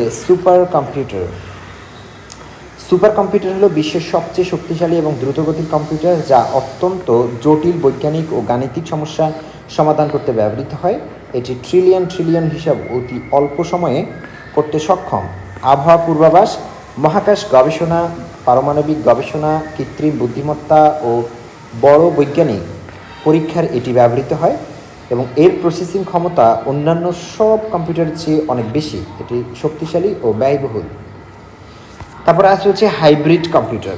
এই হাইব্রিড কম্পিউটার হলো এমন একটি কম্পিউটার যা অ্যানালগ ও ডিজিটাল কম্পিউটারের সমন্বয়ে তৈরি। এটি একই সাথে নির্বিচারে তথ্য সংগ্রহ, ডিজিটাল প্রসেসিং করতে সক্ষম। এটি বিশেষ করে হচ্ছে চিকিৎসা বিজ্ঞান, বৈজ্ঞানিক গবেষণা ও শিল্পক্ষেত্রেও ব্যবহৃত হয়। হাসপাতালের আইসিইউ মেশিন, তারপরে হচ্ছে বৈজ্ঞানিক যন্ত্রপাতি এবং হচ্ছে কন্ট্রোল সিস্টেমে এর ব্যবহার দেখা যায়। এটি দ্রুত এবং নির্ভুল ফলাফল প্রদান করতে সক্ষম। এমবেডেড কম্পিউটার, এই এমবেডেড কম্পিউটার হলো একটি নির্দিষ্ট কাজ সম্পাদনের জন্য যন্ত্রের ভিতরে স্থাপিত ছোট কম্পিউটার। এটি সাধারণত স্বাধীনভাবে কাজ করে না, বরং এটি একটি বড় সিস্টেমের অংশ হিসেবে কাজ করে। হ্যাঁ, তারপরে এখানে তোমরা দেখো যে যেমন ওয়াশিং মেশিন, মাইক্রোওয়েভ ওভেন, গাড়ির engine control system, mobile phone ইত্যাদিতে এটি ব্যবহৃত হয় এবং এটি নির্দিষ্ট খুব দক্ষতার সাথে নিয়ন্ত্রণ করে।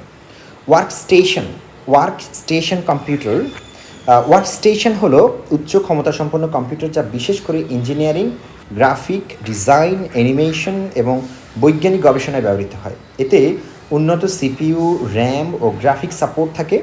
এটি সাধারণ কম্পিউটারের চেয়ে অনেক বেশি শক্তিশালী, জটিল কাজ পরিচালনা করতে সক্ষম। 8 নম্বর হচ্ছে সার্ভার কম্পিউটার। এই সার্ভার কম্পিউটার হলো এমন একটি কম্পিউটার যা নেটওয়ার্কের মাধ্যমে অন্যান্য কম্পিউটারকে ডেটা, ফাইল, সেবা প্রদান করে। এটি হচ্ছে 24 ঘন্টা চালু থাকে এবং বড় ডেটা সংরক্ষণ ও শেয়ারিংয়ের কাজ করে। Website hosting, email service, cloud স্টোরেজে ব্যবহৃত হয় এটি। ফার্মটফ কম্পিউটার, এই ফার্মটফ কম্পিউটারটা কি? ফার্মটফ কম্পিউটার হলো খুব ছোট আকারের হ্যান্ড হেল্ড কম্পিউটার যা হাতের মধ্যে রাখা যায়। এটি সাধারণত ব্যক্তিগত তথ্য সংরক্ষণ, সহজ কাজের জন্য ব্যবহৃত হয়। যদিও এখন স্মার্টফোনের জায়গায় অনেকটা নিয়েছে এটা, তবেও এটি একটি গুরুত্বপূর্ণ ডিজিটাল ডিভাইস বলা যায়। নোটবুক কম্পিউটার হলো হালকা বহনযোগ্য কম্পিউটার যা ল্যাপটপের মতোই কাজ করে এবং এটি শিক্ষার্থী, অফিস কর্মী, পেশাজীবীদের জন্য খুবই উপযোগী। সহজে বহন করা যায়, ব্যাটারিতে চালানো যায় এবং বসে এটি তবে বলে এটি খুবই জনপ্রিয়। আধুনিক শিক্ষা ব্যবস্থা, অনলাইন কাজের জন্য এটি বহনযোগ্য। নোটবুক কম্পিউটার মানে আমি যেটা দিয়ে এখন ক্লাস নিচ্ছি সেটাই। ডিজিটাল কম্পিউটারের শ্রেণী বিভাগের মধ্যে একটি তুলনা। আমরা ডিজিটাল কম্পিউটারের শ্রেণী বিভাগের মধ্যে যদি তুলনা করতে চাই তাহলে প্রথমে আসবে হচ্ছে আকার ও গঠনের তুলনা। এই আকার ও গঠনের তুলনার ক্ষেত্রে আমরা দেখি যে মাইক্রো কম্পিউটার আকারে ছোট এবং ব্যক্তিগত ব্যবহারের জন্য তৈরি এটা, ঠিক আছে। মিনি কম্পিউটার এটি হচ্ছে মাঝারি আকারের, একাধিক ব্যবহারকারীর জন্য উপযোগী। মেইন ফ্রেম কম্পিউটার বড় আকারের, জটিল গঠন বিশিষ্ট এবং অত্যন্ত শক্তিশালী আবার এটা। আর সুপার কম্পিউটার সবচেয়ে বড় ও উন্নত প্রযুক্তি নির্ভর সিস্টেম যা বিশেষ গবেষণার জন্য তৈরি করা হয়। আবার আকার বৃদ্ধির সাথে সাথে ক্ষমতা ও জটিলতা বৃদ্ধি পায় কিন্তু এটাতে, ঠিক আছে। প্রসেসিং ক্ষমতা রয়েছে। প্রসেসিং ক্ষমতাতে আমরা দেখি যে প্রসেসিং ক্ষমতার ক্ষেত্রে যে মাইক্রো কম্পিউটারের প্রসেসিং ক্ষমতা তুলনামূলক কম এবং সাধারণ কাজের জন্য ব্যবহৃত হয় মাইক্রো কম্পিউটার। মিনি কম্পিউটার মাঝারির ক্ষমতার এবং ব্যবসায়িক ডেটা প্রসেসিংয়ে ব্যবহৃত হয় এটি। মেইন ফ্রেম অত্যন্ত শক্তিশালী এবং বিশাল ডেটা একসাথে প্রক্রিয়াকরণ করতে পারে। সুপার কম্পিউটার সর্বোচ্চ গতিতে অত্যন্ত জটিল বৈজ্ঞানিক হিসাব সম্পন্ন করে। ব্যবহারকারীর সংখ্যা, মাইক্রো কম্পিউটার সাধারণত একজন ব্যবহারকারী কাজ ব্যবহার করে। মিনি কম্পিউটার হচ্ছে একাধিক ব্যবহারকারীকে সমর্থন করে। মেইন ফ্রেম শত শত হাজার ব্যবহারকারী একসাথে কাজ করতে পারে। সুপার কম্পিউটার সীমিত কিন্তু বিশেষজ্ঞ গবেষকরা ব্যবহার করে এটা। আর 4 নাম্বার হচ্ছে ব্যবহার ক্ষেত্র সম্পর্কে আমরা একটু জানব। মাইক্রো কম্পিউটার ব্যক্তিগত, শিক্ষা, অফিসে সাধারণ কাজে ব্যবহৃত হয়। আর মিনি কম্পিউটার এটি হচ্ছে ছোট ও মাঝারি প্রতিষ্ঠানে ব্যবহৃত হয়। মেইন ফ্রেম বড় ব্যাংক, সরকারি প্রতিষ্ঠান, কর্পোরেট কাজে ব্যবহৃত হয় এটা। সুপার কম্পিউটার বৈজ্ঞানিক গবেষণা, মহাকাশ গবেষণা ও জটিল বিশ্লেষণে এই সুপার কম্পিউটার ব্যবহৃত হয়। এবার আমরা যাব হচ্ছে গতি ও পারফরমেন্স সম্পর্কে। মাইক্রো কম্পিউটারের গতি তুলনামূলক কম, সাধারণ কাজের জন্য যথেষ্ট এটা। মিনি কম্পিউটার মাঝারি গতির এবং ব্যবসায়িক কাজে কার্যকর। মেইন ফ্রেম দ্রুত এবং স্থিতিশীলভাবে বড় ডেটা প্রসেস করে। সুপার কম্পিউটার অত্যন্ত দ্রুত এবং বিশ্বের সবচেয়ে পারফরমেন্স প্রদান করে। আর 6 নাম্বার হচ্ছে খরচ বা ব্যয়। এটি হচ্ছে মাইক্রো কম্পিউটার কম খরচে সহজলভ্য, মিনি কম্পিউটার মাঝারি ব্যয়ের এবং ব্যবসায়ের জন্য উপযোগী, মেইন ফ্রেম অত্যন্ত ব্যয়বহুল এবং বড় প্রতিষ্ঠানের জন্য উপযুক্ত, সুপার কম্পিউটার সবচেয়ে ব্যয়বহুল প্রযুক্তি ও শুধুমাত্র গবেষণা প্রতিষ্ঠানে এটি ব্যবহৃত হয়। ডেটা প্রসেসিং ক্ষমতা। ডেটা প্রসেসিং ক্ষমতা, মাইক্রো কম্পিউটার সীমিত ডেটা পরিচালনা করে এবং মিনি কম্পিউটার মাঝারি পরিমাণ ডেটা প্রসেস করতে পারে, মেইন ফ্রেম কম্পিউটার ডেটা একসাথে পরিচালনা করতে পারে, সুপার কম্পিউটার জটিল ও বৈজ্ঞানিক বিশাল ডেটা একসাথে প্রক্রিয়াকরণ করে। নির্ভরযোগ্যতা। নির্ভরযোগ্যতার ক্ষেত্রে আমরা দেখি যে এখানে মাইক্রো কম্পিউটার তুলনামূলক কম স্থিতিশীল, মিনি কম্পিউটার মাঝারি নির্ভরযোগ্য, মেইন ফ্রেম অত্যন্ত নির্ভরযোগ্য এবং দীর্ঘ সময় স্থিতিশীলভাবে কাজ করতে পারে, আর সুপার কম্পিউটার সর্বোচ্চ নির্ভরযোগ্যতা, নিরবিচ্ছিন্ন পারফরমেন্স প্রদান করে। প্রযুক্তিগত জটিলতা। মাইক্রো কম্পিউটার ব্যবহার করা সহজ এবং কম জটিল, মিনি কম্পিউটার কিছুটা জটিল হলেও ব্যবস্থাপনা সম্ভব, আর মেইন ফ্রেম কম্পিউটার পরিচালনা করতে উচ্চ দক্ষতা প্রয়োজন। সুপার কম্পিউটার অত্যন্ত জটিল এবং বিশেষজ্ঞ দ্বারা পরিচালিত হয় সুপার কম্পিউটার। 10 নম্বর হচ্ছে রক্ষণাবেক্ষণ ও পরিচালনা।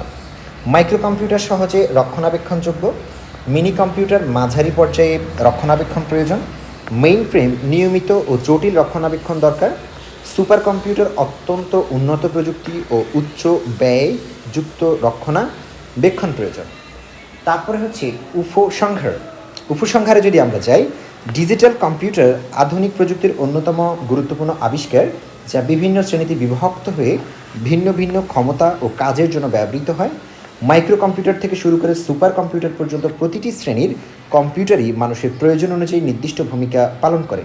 আকার, গতি, ক্ষমতা, ব্যবহারকারীর সংখ্যা এবং ব্যবহার ক্ষেত্র অনুযায়ী এদের মধ্যে পার্থক্য থাকলেও সকলেই তথ্য প্রক্রিয়াকরণকে দ্রুত, নির্ভুল ও সহজ করেছে।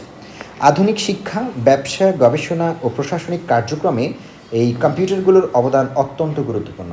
তাই বলা যায় ডিজিটাল কম্পিউটার মানব সভ্যতার উন্নয়ন ও প্রযুক্তিগত অগ্রগতির অন্যতম প্রধান ভিত্তি। 5 নম্বর হচ্ছে কম্পিউটার সফটওয়্যার কি এর শ্রেণীবিভাগ আলোচনা করুন। উত্তর হচ্ছে কম্পিউটার হার্ডওয়্যার কি এবং কম্পিউটার হার্ডওয়্যারের শ্রেণীবিভাগ আলোচনা করুন। এটি হচ্ছে আমাদের প্রশ্ন। তো আমরা এখন জানবো হচ্ছে এই হার্ডওয়্যার কি এবং হার্ডওয়্যারের শ্রেণীবিভাগ সম্পর্কে আমরা এখন জানবো। ঠিক আছে, প্রথম প্রশ্ন, কম্পিউটার হার্ডওয়্যার কি এর শ্রেণীবিভাগ আলোচনা করুন। এখানে কম্পিউটার হার্ডওয়্যার হলো কম্পিউটার সিস্টেমের সকল দৃশ্যমান স্পর্শযোগ্য ভৌত অংশ যেগুলো একসাথে কাজ করে, তথ্য গ্রহণ, প্রক্রিয়াকরণ, সংরক্ষণ ও আউটপুট প্রদান করে, যেমন keyboard, mouse, monitor, CPU, printer, hard disk ইত্যাদি হার্ডওয়্যারের অন্তর্ভুক্ত। হার্ডওয়্যার ছাড়া কম্পিউটারে কোনো কাজই করতে পারে না, কারণ সফটওয়্যার চালানোর জন্য এটি অপরিহার্য ভিত্তি হিসেবে কাজ করে। কম্পিউটার হার্ডওয়্যারের শ্রেণীবিন্যাস। ইনপুট ডিভাইস হলো সেই হার্ডওয়্যারের যেগুলোর মাধ্যমে কম্পিউটারে ডেটা বা তথ্য প্রবেশ করানো হয়। Keyboard, mouse, scanner, microphone, joystick ইত্যাদি এর উদাহরণ। এগুলোর মাধ্যমে ব্যবহারকারী কাঁচা তথ্য কম্পিউটার প্রদান করে। ইনপুট ডিভাইস ছাড়া কম্পিউটার কোনো তথ্য গ্রহণ করতে পারে না। আর 2 নম্বর হচ্ছে আউটপুট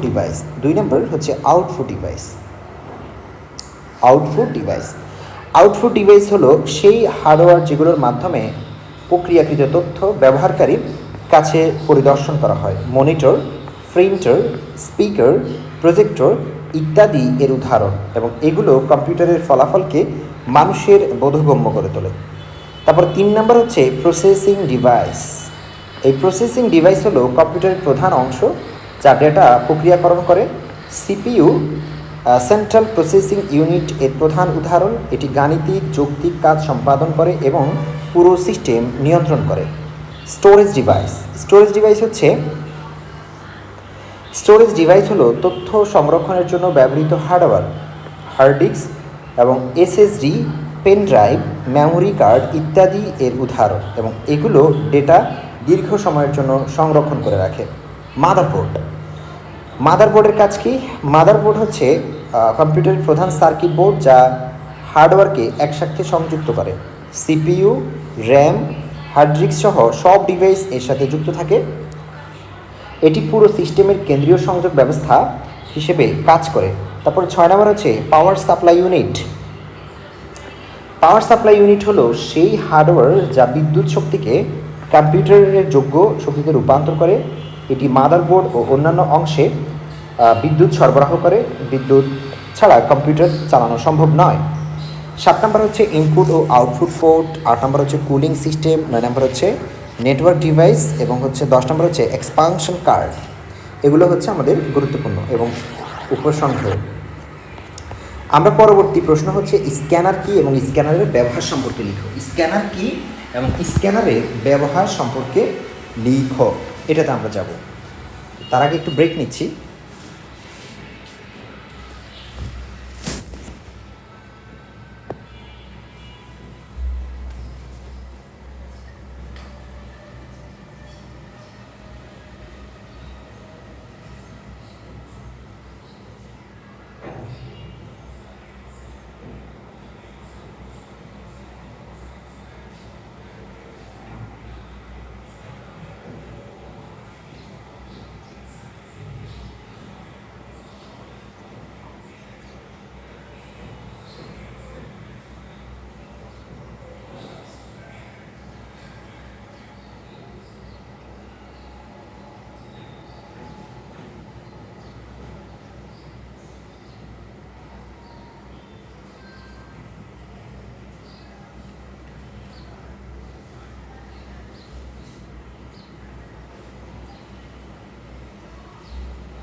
সবার প্রতি অনুরোধ থাকবে, ভিডিও ভালো লাগলে অবশ্যই সবাই লাইক দিবেন, কমেন্ট করবেন, সাবস্ক্রাইব করবেন এবং আপনার বন্ধুদের সাথে শেয়ার করবেন। আপনারা যারা অনার্স প্রথম বর্ষে পড়াশোনা করছেন সবাই। প্রথম প্রশ্ন আছে হচ্ছে যে স্ক্যানার কি এবং এই স্ক্যানারের ব্যবহার লিখো। স্ক্যানার কি? স্ক্যানার হচ্ছে একটি ইনপুট ডিভাইস যা কাগজে থাকা লেখা এবং ছবি বা ডকুমেন্টসকে, কাগজে থাকা লেখা, ছবি বা ডকুমেন্টসকে আলোর সাহায্যে ডিজিটাল ফরম্যাটে রূপান্তর করে কম্পিউটারে ইনপুট হিসেবে গ্রহণ করে এবং এটি প্রিন্টেড তথ্যকে ইমেজ বা টেক্সট ফাইলে পরিবর্তন করে যাতে তা সংরক্ষণ, সম্পাদনা বা শেয়ার করা যায়। আধুনিক তথ্য প্রযুক্তিতে স্ক্যানার একটি গুরুত্বপূর্ণ ডিভাইস। এবার আমরা যাব হচ্ছে স্ক্যানারের ব্যবহার সম্পর্কে। স্ক্যানারের ব্যবহার সম্পর্কে আমরা এখন জানবো। এই প্রথমে আছে যে স্ক্যানার কী কী কাজে ব্যবহৃত হয়। অফিসিয়াল কাজে স্ক্যানারটা আমাদের ব্যবহৃত হয়। অফিসিয়াল কাজে স্ক্যানার অফিসে চিঠি, রিপোর্ট, ফর্ম, আবেদনপত্র এবং বিভিন্ন গুরুত্বপূর্ণ প্রশাসনিক নথি ডিজিটাল আকারে সংরক্ষণ করার জন্য ব্যাপকভাবে ব্যবহৃত হয় এবং এতে কাগজে থাকা তথ্য কম্পিউটারে নেওয়া যায় এবং একটি ডিজিটাল ফাইল আকারে সংরক্ষণ করা হয়। ফলে যে কোনো সময় দ্রুত সেই ফাইল খুঁজে পাওয়া যায়, ওপেন করা এবং অন্যদের সাথে শেয়ার করা যায়। এর ফলে অফিসের কাজের গতি অনেক বেড়ে যায় এবং কাগজের উপর নির্ভরতা কমে যায়। পাশাপাশি গুরুত্বপূর্ণ ডকুমেন্ট হারানোর ঝুঁকিও প্রায় শূন্যে নেমে আসে। বড় বড় অফিসে প্রতিদিন হাজার হাজার ফাইল স্ক্যান করে ডিজিটাল আর্কাইভ তৈরি করা হয় যা দীর্ঘদিন সংরক্ষণ করা সহজ করে তোলে। 2 নম্বর আছে হচ্ছে যে শিক্ষাক্ষেত্রে ব্যবহৃত হয়। এটি কীভাবে? শিক্ষাক্ষেত্রে শিক্ষা প্রতিষ্ঠানে স্ক্যানার ব্যবহার করে বইয়ের পৃষ্ঠা, নোটপত্র ও বিভিন্ন শিক্ষা সামগ্রী ডিজিটাল ফরম্যাটে রূপান্তর করা হয় যাতে শিক্ষার্থীরা সহজে কম্পিউটার বা মোবাইলে সেগুলো ব্যবহার করতে পারে।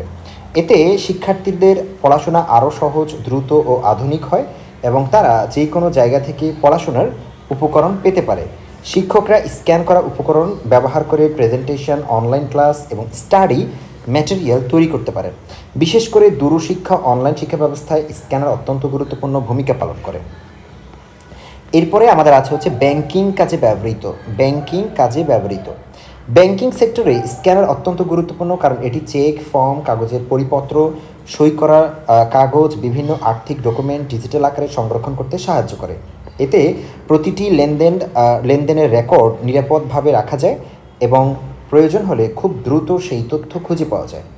ব্যাংকিং কাজ আরও দ্রুত হয়, নির্ভুল এবং স্বচ্ছভাবে সম্পন্ন হয়। পাশাপাশি গ্রাহকের তথ্য দীর্ঘদিন সংরক্ষণ করা সম্ভব হয়, যা ভবিষ্যতে যাচাই ও অডিটের কাজে খুব প্রয়োজনীয়।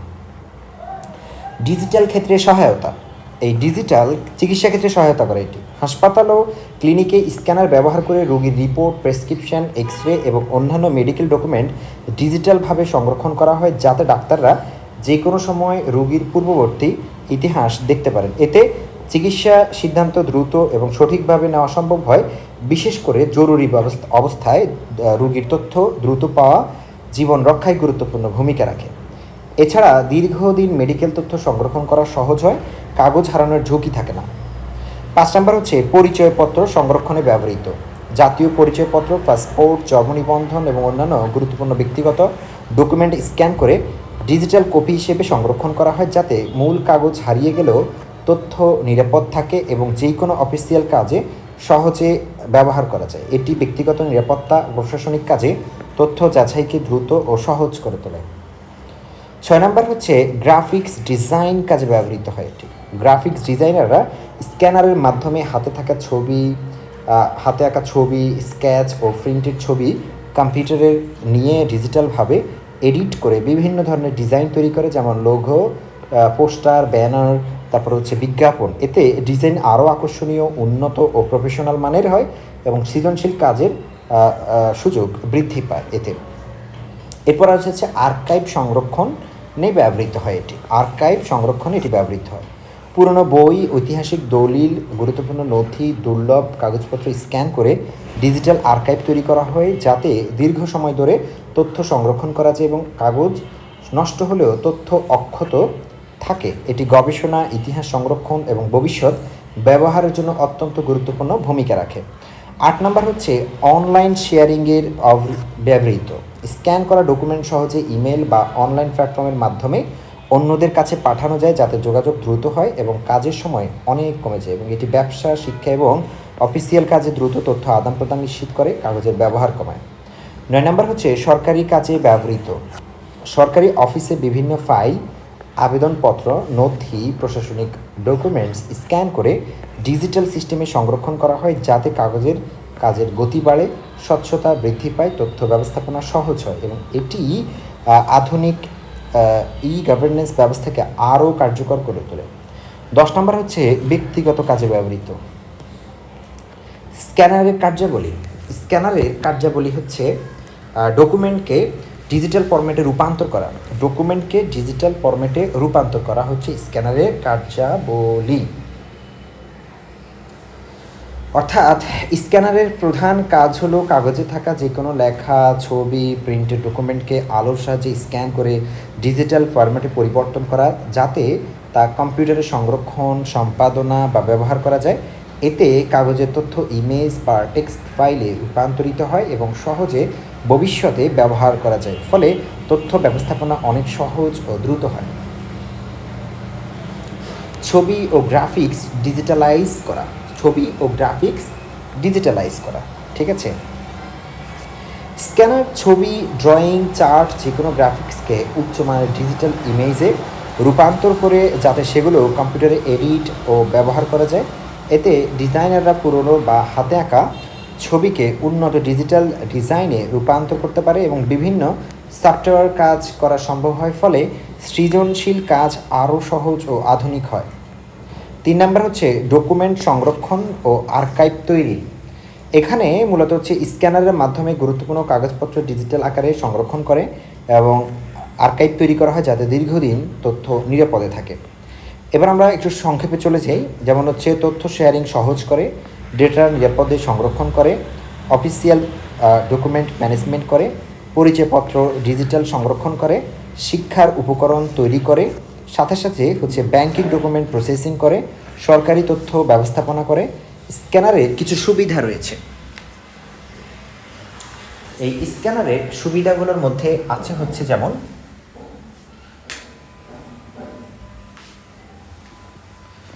সময় সাশ্রয় হচ্ছে স্ক্যানারের সুবিধাগুলোর মধ্যে একটি হচ্ছে আমাদের এই সময় সাশ্রয়টা। তো আমরা একটু সময় এবং হচ্ছে পরবর্তী যে সুবিধাগুলো আছে সেগুলো সম্পর্কে আমরা এখন একটু জানার চেষ্টা করব। প্রথমে 1 নম্বর হচ্ছে সময় সাশ্রয়, অর্থাৎ আমরা যখন স্ক্যানার ব্যবহার করি তখন কিন্তু আমাদের সময়ের একটা বিশাল সাশ্রয় ঘটে। এই স্ক্যানারের সবচেয়ে বড় সুবিধাই হলো এটি যে কাগজে থাকা যে কোনো ডকুমেন্ট খুব দ্রুত ডিজিটাল ফরম্যাটে রূপান্তর করতে পারে, ফলে ম্যানুয়ালি টাইপ বা কপি করার প্রয়োজন পড়ে না, অনেক সময় বেঁচে যায় এবং অফিস, তারপরে শিক্ষা বা ব্যাংকিং যে কোনো কাজে দ্রুত কাজ করাটা সম্ভব হয়। আরেকটা হচ্ছে তথ্য সংরক্ষণ সহজ করা। এই স্ক্যানারের মাধ্যমে গুরুত্বপূর্ণ কাগজপত্র কাগজপত্র ডিজিটাল ফাইলে রূপান্তর করে কম্পিউটার বা ক্লাউডে দীর্ঘদিন নিরাপদে সংরক্ষণ করা যায়। এতে কাগজ নষ্ট হয়ে যাওয়া, হারিয়ে যাওয়া, ক্ষতিগ্রস্ত হওয়ার যে ঝুঁকি থাকে না এবং যেই কোনো সময় সহজে তথ্য পুনরুদ্ধার করা যায়, যা ব্যক্তিগত ও অফিসিয়াল কাজে খুবই গুরুত্বপূর্ণ। 3 নম্বর হচ্ছে তথ্য শেয়ারিং দ্রুততা। স্ক্যান করা ডকুমেন্ট সহজেই ইমেল বা অনলাইনের মাধ্যমে অন্যদের কাছে পাঠানো যায়, ফলে যোগাযোগ দ্রুত সহজ হয়। এতে অফিসিয়াল কাজ, ব্যবসা, শিক্ষাক্ষেত্রে তথ্য আদান প্রদান দ্রুত সম্পন্ন হয়, দূরবর্তী যোগাযোগও সহজ হয়ে যায়। 4 নম্বর হচ্ছে কাগজের ব্যবহার কমায়। স্ক্যানার ব্যবহার করলে কাগজের ডকুমেন্ট সংরক্ষণের প্রয়োজন কমে যায়, কারণ সব তথ্য ডিজিটাল ফাইলে রাখা যায়। এতে পরিবেশ রক্ষা পায়, কাগজের খরচ কমে যায়, অফিসকে আরও আধুনিক ও পরিবেশ বান্ধব করা যায়। 5 নম্বর হচ্ছে তথ্য নিরাপত্তা বৃদ্ধি করা। স্ক্যান করা ডকুমেন্ট পাসওয়ার্ড বা সিকিউর ক্লাউডে রাখা যায়, ফলে তথ্য অনুমোদিত ব্যক্তির কাছ থেকে নিরাপদে থাকে। এতে গুরুত্বপূর্ণ ডকুমেন্ট হারানো বা চুরি হওয়ার ঝুঁকি অনেকাংশেই কমে যায় এবং নিরাপত্তা ব্যবস্থা শক্তিশালী হয়। অফিস ব্যবস্থাপনা উন্নত করা। স্ক্যানারের মাধ্যমে অফিসের সব ধরনের ফাইল ডিজিটালভাবে সংরক্ষণ করা যায়, ফলে ফাইল খুঁজে পাওয়া সহজ হয়, কাজ দ্রুত সম্পন্ন হয়। এতে অফিসের কার্যক্রম আরও সংগঠিত হয়, আধুনিক ও কার্যকর হয়। 7 নম্বর হচ্ছে বহুমুখী ব্যবহার। স্ক্যানার শুধু টেক্সট নয়, ছবি, গ্রাফ, ড্রয়িং এবং বিভিন্ন ধরনের ডকুমেন্ট স্ক্যান করতে পারে, ফলে এটি শিক্ষা, ব্যাংকিং, ডিজিটাল সরকারি কাজে বহুমুখী ব্যবহার করা যায়। এটি বিভিন্ন কাজের সুবিধা বৃদ্ধি করে। আপনারা একটু আমার সাথে থাকুন, আমার একটু কাজ করতে হবে। সরি, একটু আপনাদেরকে ডিস্টার্ব করছি বলা যায়।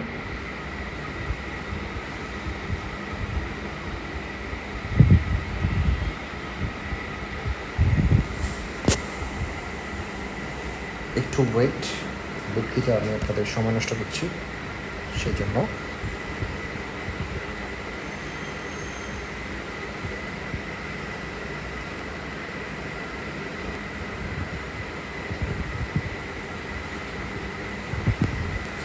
যে আমরা লেকচারে ব্যাক করেছি, তো এখানে 7 নম্বর হচ্ছে বহুমুখী ব্যবহার।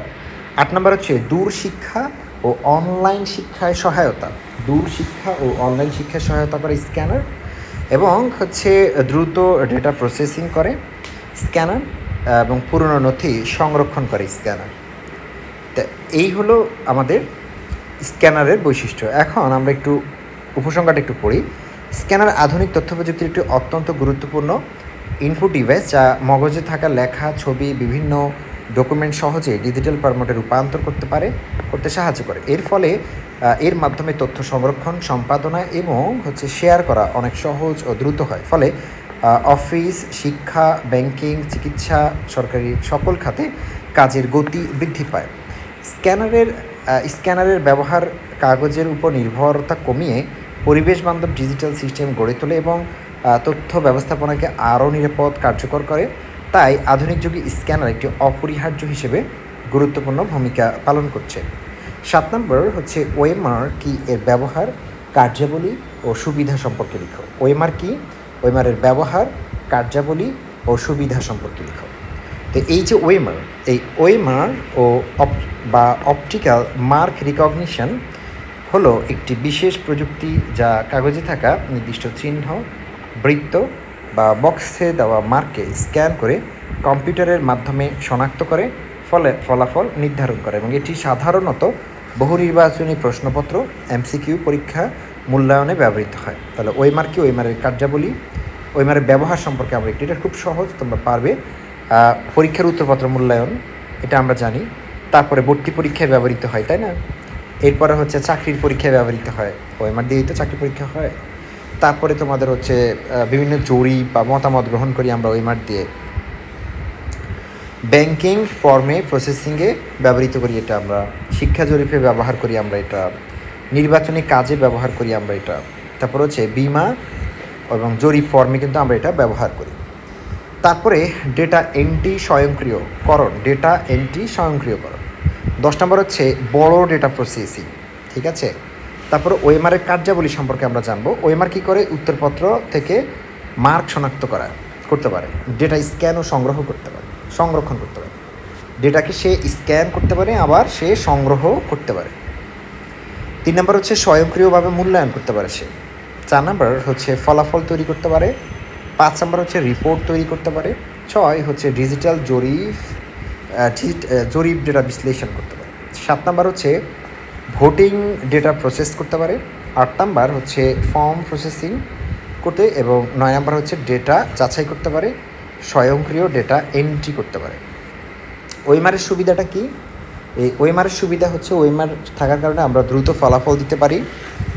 তারপর হচ্ছে নির্ভুলভাবে আমরা মূল্যায়ন করতে পারি, সময় সাশ্রয় করা যায়, শ্রম কমে, বড় পরিসরে ডেটা প্রসেসিং করা যায়, স্বচ্ছতা নিশ্চিত করা যায়, ডেটা সংরক্ষণ সহজ হয়, মানবিক ভুল কমায়, খরচ কমায়, উচ্চ ক্ষমতা সম্পন্ন এটা। তার মানে ওয়েমার মানে অপটিক্যাল মার্ক রিকগনিশন, এটি আধুনিক প্রযুক্তির একটি অত্যন্ত গুরুত্বপূর্ণ এবং কার্যকর প্রযুক্তি, যা বিশেষ করে পরীক্ষা মূল্যায়ন, জরিপ, ভোটিং, ডেটা প্রসেসিংয়ের ক্ষেত্রে ব্যাপকভাবে এটা ব্যবহৃত হয়। বাকিটা আপনারা আপনাদের মতো করে লিখবেন। এখন আমরা যাব হচ্ছে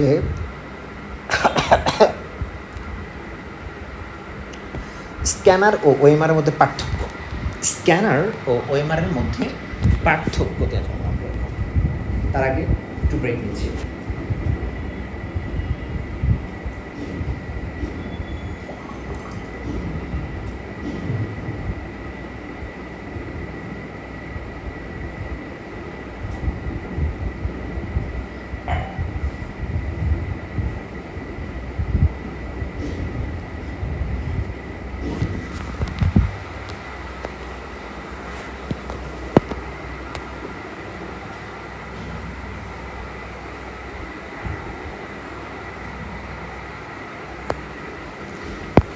আমরা স্ক্যানার ও ওয়েমারের পার্থক্য সম্পর্কে আমরা এখন একটু জানব। স্ক্যানার ও ওয়েমার, তো স্ক্যানার এবং ওয়েমারের তোমরা দেখতে পাচ্ছ ভূমিকা দেওয়া আছে এখানে। এই ভূমিকাটা একটু তোমরা পড়বে। ভূমিকাতে কি বলা আছে দেখো। ভূমিকাতে বলা আছে যে আধুনিক প্রযুক্তির যুগে স্ক্যানার ও ওয়েমার এই দুটোই গুরুত্বপূর্ণ ইনপুট ডিভাইস হিসেবে ব্যবহৃত হলেও এদের কাজ, ব্যবহার এবং কার্যাবলী সম্পূর্ণভাবে ভিন্ন। স্ক্যানার মূলত হচ্ছে যে কোনো কাজে থাকা লেখা, ছবি, ডকুমেন্টকে ডিজিটাল ফরম্যাটে রূপান্তর করে কম্পিউটারে সংরক্ষণ ও ব্যবহারের উপযোগী করে তোলে। অন্যদিকে ওয়েমার কেবল নির্দিষ্ট স্থানে করা মার্ক বা চিহ্ন শনাক্ত করে স্বয়ংক্রিয়ভাবে ডেটা বিশ্লেষণ ও ফলাফল তৈরি করে। স্ক্যানার সাধারণ তথ্য হচ্ছে ডিজিটালাইজেশনে ব্যবহৃত হয়, আর ওয়েমার বিশেষভাবে পরীক্ষার খাতা, জরিপ ও ভোটিং ডেটা হচ্ছে প্রসেসিংয়ের জন্য ব্যবহৃত হয়। এই দুটো প্রযুক্তির উদ্দেশ্য, কাজের পদ্ধতি এবং ব্যবহারের ক্ষেত্র ভিন্ন হলেও উভয়ই কিন্তু হচ্ছে তথ্য ব্যবস্থাপনাকে দ্রুত এবং হচ্ছে সহজ আধুনিকতর করতে ভূমিকা রাখে। স্ক্যানার ও ওয়েমারের মধ্যে পার্থক্য। স্ক্যানার ও ওয়েমারের মধ্যে পার্থক্য, প্রথমত সংজ্ঞাগত একটা পার্থক্য আছে তাদের মধ্যে। এই সংজ্ঞাগত একটা পার্থক্য আছে। সংজ্ঞাগত পার্থক্যটা হচ্ছে স্ক্যানার সাধারণত হচ্ছে ইনপুট ডিভাইস, এটা লেখা, ছবি, ডকুমেন্টকে ডিজিটাল ফরম্যাটে রূপান্তর করে। আর ওয়েমার হলো এক ধরনের প্রযুক্তি যা কেবল নির্দিষ্ট স্থানে করা কালো বা নির্ধারিত চিহ্নকে সে কী করতে পারে, শনাক্ত করতে পারে এবং ফলাফল নির্ধারণ করে দিতে পারে সে। তার মানে এদের কাজের ধরন এবং উদ্দেশ্য সম্পূর্ণভাবে ভিন্ন আছে। তারপরে এদের মধ্যে হচ্ছে কাজের ধরনের ক্ষেত্রে আমরা যদি যাই, স্ক্যানার পুরো ডকুমেন্ট বা ছবিকে হুবহু ডিজিটাল ইমেজে রূপান্তর করতে পারে, আর ওএমআর শুধু হচ্ছে নির্দিষ্ট বৃত্ত বা বক্সে মার্ক করা জিনিসকে পড়তে পারে। তারপরে ব্যবহারের ক্ষেত্রে আমরা দেখি যে স্ক্যানার অফিস, শিক্ষা, ব্যাংকিং, চিকিৎসা, তারপরে হচ্ছে ব্যক্তিগত কাজে ব্যাপকভাবে ব্যবহৃত হয়। কোনো ওএমআর মূলত হচ্ছে পরীক্ষা, ভর্তি পরীক্ষা, জরিপ, ভোটিং সিস্টেম ব্যবহৃত হয়, এবং ফলে এর ব্যবহার ক্ষেত্র কিন্তু তুলনামূলকভাবে সীমিত থাকে। এরপরে তোমরা দেখতে পাচ্ছ হচ্ছে 4, ডেটা প্রক্রিয়াকরণ। এই ডেটা প্রক্রিয়াকরণে তোমরা স্ক্যানার ডকুমেন্টকে শুধু ইমেজ বা ফাইলে রূপান্তর করে সংরক্ষণ করে, কিন্তু ওএমআর সেই ডেটা বিশ্লেষণ করে, স্বয়ংক্রিয়ভাবে ফলাফল বা রিপোর্ট তৈরি করে, ফলে ওএমআর বেশি বুদ্ধিমত্তা সম্পন্ন প্রসেসিং করে। ফলাফল তৈরির ধরনে পার্থক্য আছে। স্ক্যানার সরাসরি কোনো ফলাফল তৈরি করে না, এটি শুধু তথ্য সংরক্ষণ করে, কিন্তু হচ্ছে ওএমআর সরাসরি পরীক্ষার ফলাফল, তারপর হচ্ছে জরিপ রিপোর্ট বা ডেটা বিশ্লেষণ তৈরি করতে পারে, এবং তাই এটি স্বয়ংক্রিয় মূল্যায়নে ব্যবহৃত হয়। নির্ভুলতার পার্থক্য আছে। স্ক্যানার শুধু ইমেজ তৈরি করে, তাই নির্ভুলতার প্রশ্ন নেই, কিন্তু ওএমআর নির্দিষ্ট মার্ক সঠিকভাবে পড়তে পারে বলে এতে খুব ভুল হয়, এবং ফলাফল অনেক বেশি নির্ভুল ও নির্ভরযোগ্য হয়। তারপর হচ্ছে গতি ও কার্যক্ষমতাতে তাদের পার্থক্য আছে। স্ক্যানার ধীরগতিতে ডকুমেন্ট ডিজিটাল করে, অন্যদিকে ওএমআর অনেকটা দ্রুত প্রসেস করতে পারে। ইনপুট পদ্ধতির ক্ষেত্রে স্ক্যানার যে কোনো লেখা, ছবি, ডকুমেন্ট ইনপুট হিসেবে গ্রহণ করতে পারে, কিন্তু ওএমআর শুধুমাত্র বৃত্ত ছাড়া, মানে নির্ধারিত মার্ক ছাড়া সে ইনপুট গ্রহণ করতে পারে না। প্রযুক্তিগত জটিলতা আছে কিছু। স্ক্যানার তুলনামূলকভাবে সহজ প্রযুক্তি, আবার ওএমআর হচ্ছে উন্নত অ্যালগোরিদম ব্যবহার করে মার্ক শনাক্ত ডেটা বিশ্লেষণ করে, ফলে এটার প্রযুক্তি কিন্তু অনেকটা উন্নত প্রযুক্তি। খরচ ও ব্যবহার যোগ্যতাতে কিছু পার্থক্য আছে।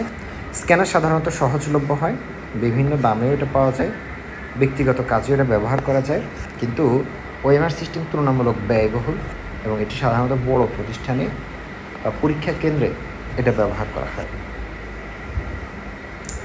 এটা হচ্ছে আমাদের উপসংহার। এখন তোমরা দেখবে হচ্ছে স্টোরেজ ডিভাইস কী এবং বিভিন্ন প্রকার স্টোরেজ ডিভাইসের বর্ণনা করো, এই প্রশ্নটা আমরা এখন দেখব। ভূমিকা প্রথমে আছে। আধুনিক প্রযুক্তির যুগে ডেটা বা তথ্য সংরক্ষণ অত্যন্ত গুরুত্বপূর্ণ একটি বিষয়, কারণ কম্পিউটার তৈরি বা ব্যবহৃত সব ধরনের তথ্য ভবিষ্যতে ব্যবহারের জন্য সংরক্ষণ করে রাখা প্রয়োজন হয়, এবং এই তথ্য সংরক্ষণের জন্য যে সকল ডিভাইস ব্যবহার করা হয় সেগুলোকে স্টোরেজ ডিভাইস বলা হয়।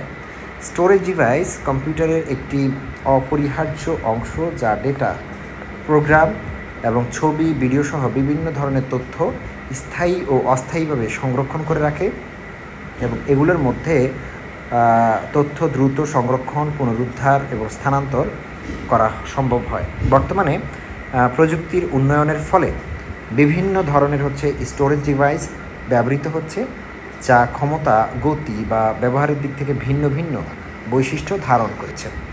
এবার আমরা আসি স্টোরেজ ডিভাইসের প্রকারভেদ সম্পর্কে। এক নম্বর এই হার্ড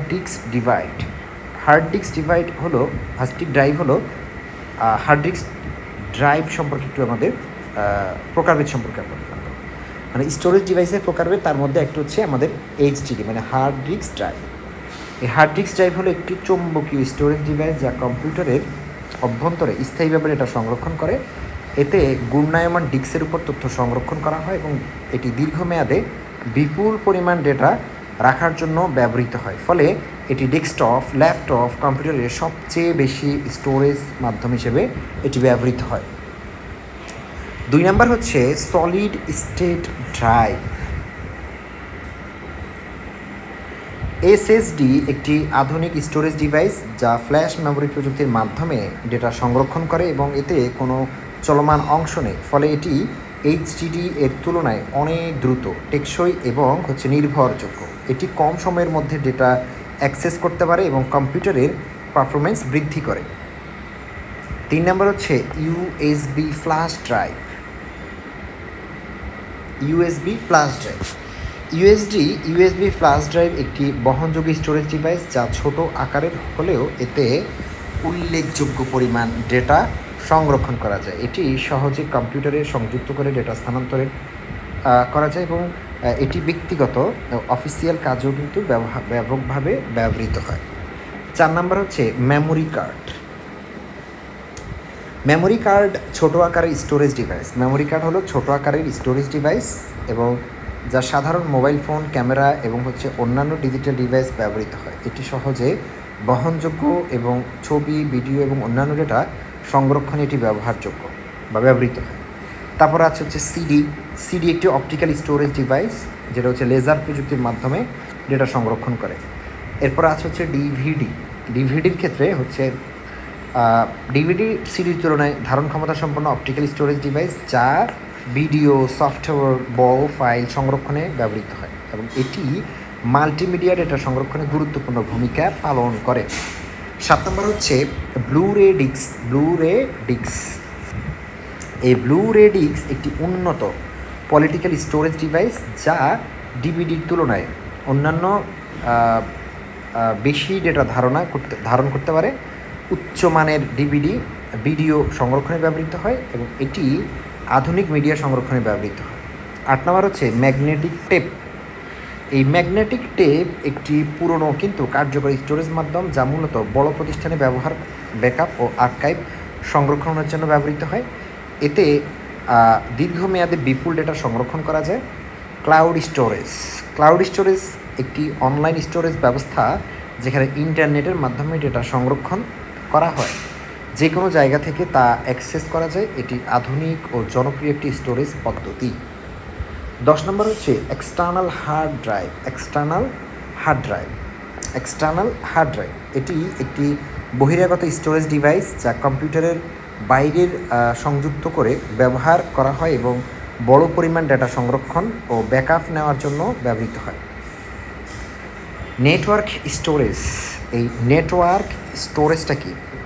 NAS একটি নেটওয়ার্ক ভিত্তিক স্টোরেজ ডিভাইস যা একাধিক ব্যবহারকারীকে একই নেটওয়ার্কের মাধ্যমে ডেটা সংরক্ষণ ও শেয়ার করার সুযোগ দেয়, ফলে এটি অফিস ও প্রতিষ্ঠানে ব্যবহৃত হয়। Cache memory. এই ক্যাশ মেমোরি একটি উচ্চ গতির অস্থায়ী স্টোরেজ যা প্রসেসরের কাছে থাকে এবং দ্রুত ডেটা অ্যাক্সেসে সাহায্য করে, ফলে কম্পিউটারের গতি বৃদ্ধি পায়।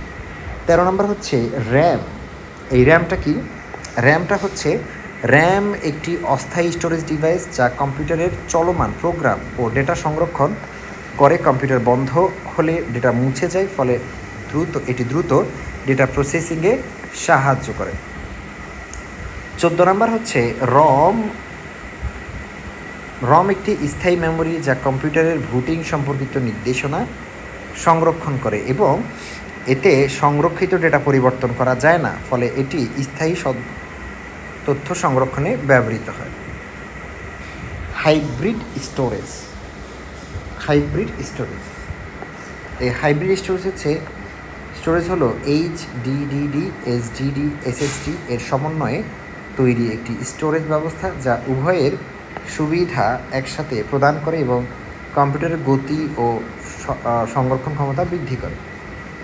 উপসংহার হচ্ছে স্টোরেজ ডিভাইস কম্পিউটার ব্যবস্থার একটি অত্যন্ত গুরুত্বপূর্ণ অংশ যা সংরক্ষণ, ব্যবস্থাপনা ও পুনরুদ্ধারের জন্য অপরিহার্য। হাব ও সুইচ এর বর্ণনা দাও, এদের মধ্যে পার্থক্য নিরূপণ করো। হাব ও সুইচ এর বর্ণনা দাও এবং এদের মধ্যে পার্থক্য নিরূপণ করো। ভূমিকা। কম্পিউটার নেটওয়ার্কের মাধ্যমে একাধিক ডিভাইসকে একসাথে সংযুক্ত করে তথ্য আদান প্রদান করার জন্য বিভিন্ন ধরনের নেটওয়ার্কিং ডিভাইস ব্যবহৃত হয়। এর মধ্যে হাব এবং সুইচ দুটি গুরুত্বপূর্ণ ডিভাইস যা একটি নেটওয়ার্কের মধ্যে ডেটা ট্রান্সমিশন তথ্য আদান প্রদান সহজ করে তোলে। যদিও এদের উভয়ের কাজ ডিভাইস সংযুক্ত করা, তবে এদের কাজের পদ্ধতি, দক্ষতা, গতি এবং নিরাপত্তার ক্ষেত্রে গুরুত্বপূর্ণ পার্থক্য রয়েছে। হাব তুলনামূলকভাবে সহজ ও পুরনো প্রযুক্তি, যেখানে ডেটা সব ডিভাইসে পাঠানো হয়, আর সুইচ আধুনিক প্রযুক্তি ব্যবহার করে নির্দিষ্ট ডিভাইসে ডেটা পাঠায়। তাই এই দুটি ডিভাইসের বৈশিষ্ট্য, ব্যবহার ও পার্থক্য বোঝা নেটওয়ার্কিং শিক্ষার জন্য গুরুত্বপূর্ণ।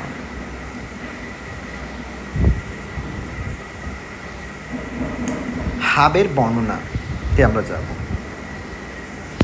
ডেটা ব্রডকাস্ট করে, হাব ডেটা ব্রডকাস্ট করে। তারপরে আছে হচ্ছে আমাদের হাব হচ্ছে সহজ গঠন ও প্রযুক্তি থাকে হাবে, কম খরচে ডিভাইস থাকে হাবে। আর সুইচের বর্ণনাতে আমরা যেটা পাবো সেটা হচ্ছে নির্দিষ্ট ডিভাইসে ডেটা প্রেরণ করে সুইচ, উন্নত প্রযুক্তি ব্যবহার করে, উচ্চ গতি ও দক্ষতা আছে। হাব ও সুইচের মধ্যে পার্থক্য। হাব ও সুইচের মধ্যে পার্থক্য আমরা একটু দেখি। হাব ও সুইচের মধ্যে পার্থক্যের মধ্যে আছে হচ্ছে, প্রথম হচ্ছে এক কাজের মৌলিক ধরন আছে তাদের। হাব একটি সাধারণ নেটওয়ার্ক ডিভাইস যা একটি পোর্টে ডেটা গ্রহণ করে সেটিকে নেটওয়ার্কের সকল পোর্টে একসাথে ব্রডকাস্ট করে দেয়। ফলে প্রতিটি সংযুক্ত ডিভাইস সেই ডেটা গ্রহণ করে, যদিও সেটির জন্য প্রয়োজনীয় নাও হতে পারে। ফলে অপ্রয়োজনীয় ট্রাফিক তৈরি হয় এবং নেটওয়ার্কের গতি কমে যায়। অন্যদিকে সুইচ ডেটা গ্রহণ করে এবং প্রথমে গন্তব্য ডিভাইসের ম্যাক অ্যাড্রেস শনাক্ত করে এবং তারপর শুধুমাত্র সেই নির্দিষ্ট ডিভাইসের পোর্টে ডেটা পাঠায়। ফলে অপ্রয়োজনীয় ট্রাফিক কমে যায় এবং নেটওয়ার্কের পারফরম্যান্স উল্লেখযোগ্যভাবে বৃদ্ধি পায়। এবার আসে হচ্ছে বুদ্ধিমত্তার স্তর। হাব কোনো ধরনের বুদ্ধিমত্তা ব্যবহার করে না এবং এটি ডেটা বিশ্লেষণ বা ফিল্টার করতে পারে না এবং শুধু অন্ধভাবে সব পোর্টে ডেটা পাঠায়। ফলে এটি একটি ডাম্প ডিভাইস হিসেবে পরিচিত। অন্যদিকে সুইচ একটি স্মার্ট ডিভাইস যা ডেটা বিশ্লেষণ করে, ম্যাক অ্যাড্রেস টেবিল সংরক্ষণ করে এবং প্রয়োজন অনুযায়ী ডেটা নির্দিষ্ট গন্তব্যে পাঠায়। ফলে এটি নেটওয়ার্ককে আরও কার্যকর ও নিয়ন্ত্রিত করে তোলে। 3 নাম্বার হচ্ছে ডেটা ট্রান্সমিশন পদ্ধতি। হাব ডুপ্লেক্স পদ্ধতিতে কাজ করে, যেখানে একসাথে ডেটা পাঠানো ও গ্রহণ করা সম্ভব নয়, ফলে ডেটা আদান প্রদান বিলম্ব ঘটে। অন্যদিকে সুইচ ফুল ডুপ্লেক্স পদ্ধতিতে কাজ করে, যেখানে একই সময়ে ডেটা পাঠানো ও গ্রহণ করা যায়, ফলে যোগাযোগ দ্রুত ও কার্যকর হয়। নেটওয়ার্ক ট্রাফিক ব্যবস্থাপনা। হাব নেটওয়ার্ক ট্রাফিক নিয়ন্ত্রণ করতে পারে না এবং সব পোর্টে পাঠানোর কারণে অপ্রয়োজনীয় ট্রাফিক তৈরি করে, যা নেটওয়ার্ককে ধীর করে দেয়। অন্যদিকে সুইচ শুধুমাত্র প্রয়োজনীয় ডেটা নির্দিষ্ট পোর্টে পাঠায়, ফলে ট্রাফিক নিয়ন্ত্রিত থাকে এবং নেটওয়ার্কের গতি বৃদ্ধি পায়। তারপরে আছে হচ্ছে ডেটা সংঘর্ষ।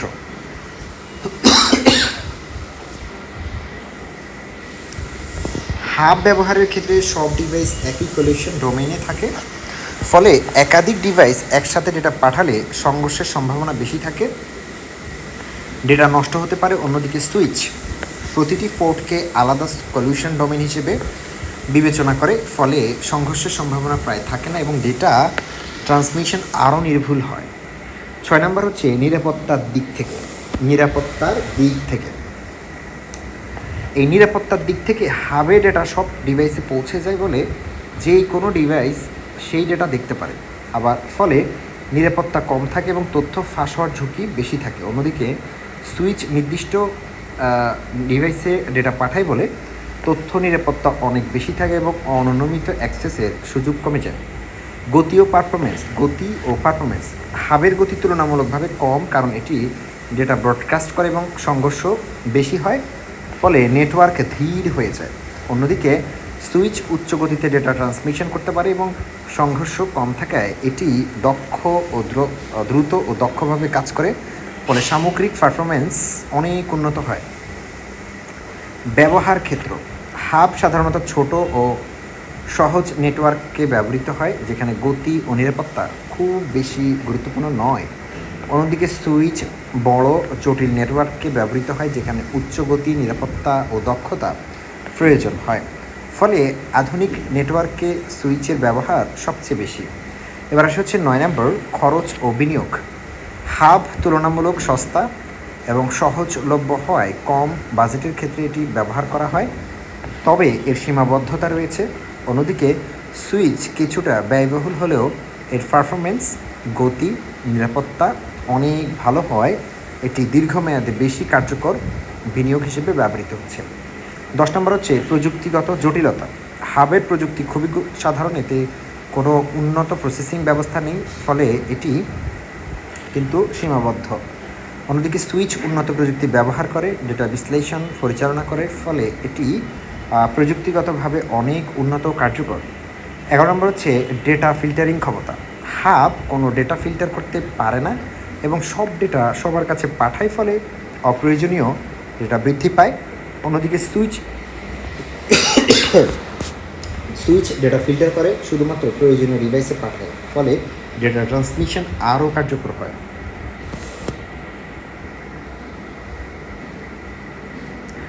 12 নম্বর হচ্ছে ব্র্যান্ডউইথের ব্যবহার। হাবে সব ডিভাইস একই ব্র্যান্ডউইথে শেয়ার করে, ফলে একাধিক ডিভাইস একসাথে কাজ করলে গতি কমে যায়। অন্যদিকে সুইচ প্রতিটি পোর্টের জন্য আলাদা ব্র্যান্ডউইথ প্রদান করে, ফলে প্রতিটি ডিভাইস ভালো গতি পায় এবং নেটওয়ার্কের কার্যক্ষমতা বৃদ্ধি পায়। 13 নম্বর হচ্ছে ম্যাক অ্যাড্রেস ব্যবস্থাপনা। হাব কোনো ম্যাক অ্যাড্রেস সংরক্ষণ করে না এবং ডেটা পাঠানোর সময় কোনো ঠিকানা বিবেচনা করে না।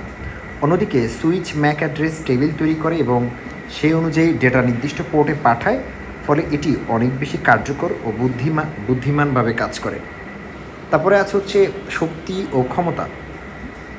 এখানে শক্তি ও দক্ষতা থাকে, অর্থাৎ হাব তুলনামূলকভাবে কম দক্ষ, কারণ এটি অপ্রয়োজনীয় ডেটা ট্রান্সমিশন করে, শক্তির অপচয় ঘটায়। অন্যদিকে সুইচ দক্ষতার সাথে ডেটা পরিচালনা করে এবং অপ্রয়োজনীয় ট্রাফিক কমিয়ে সঠিক ব্যবহার নিশ্চিত করে এবং ফলে এটি বেশি কার্যকর। 15 নম্বর হচ্ছে আধুনিক ব্যবহারের প্রবণতা, অর্থাৎ বর্তমান যুগে হাবের ব্যবহার অনেক কমে গেছে, কারণ এটি ধীর ও কম নিরাপদ। অন্যদিকে সুইচ আধুনিক নেটওয়ার্কে ব্যাপকভাবে ব্যবহৃত হয়, কারণ এটি দ্রুত, নিরাপদ এবং উচ্চ ক্ষমতা সম্পন্ন একটি ডিভাইস হিসেবে বিবেচিত।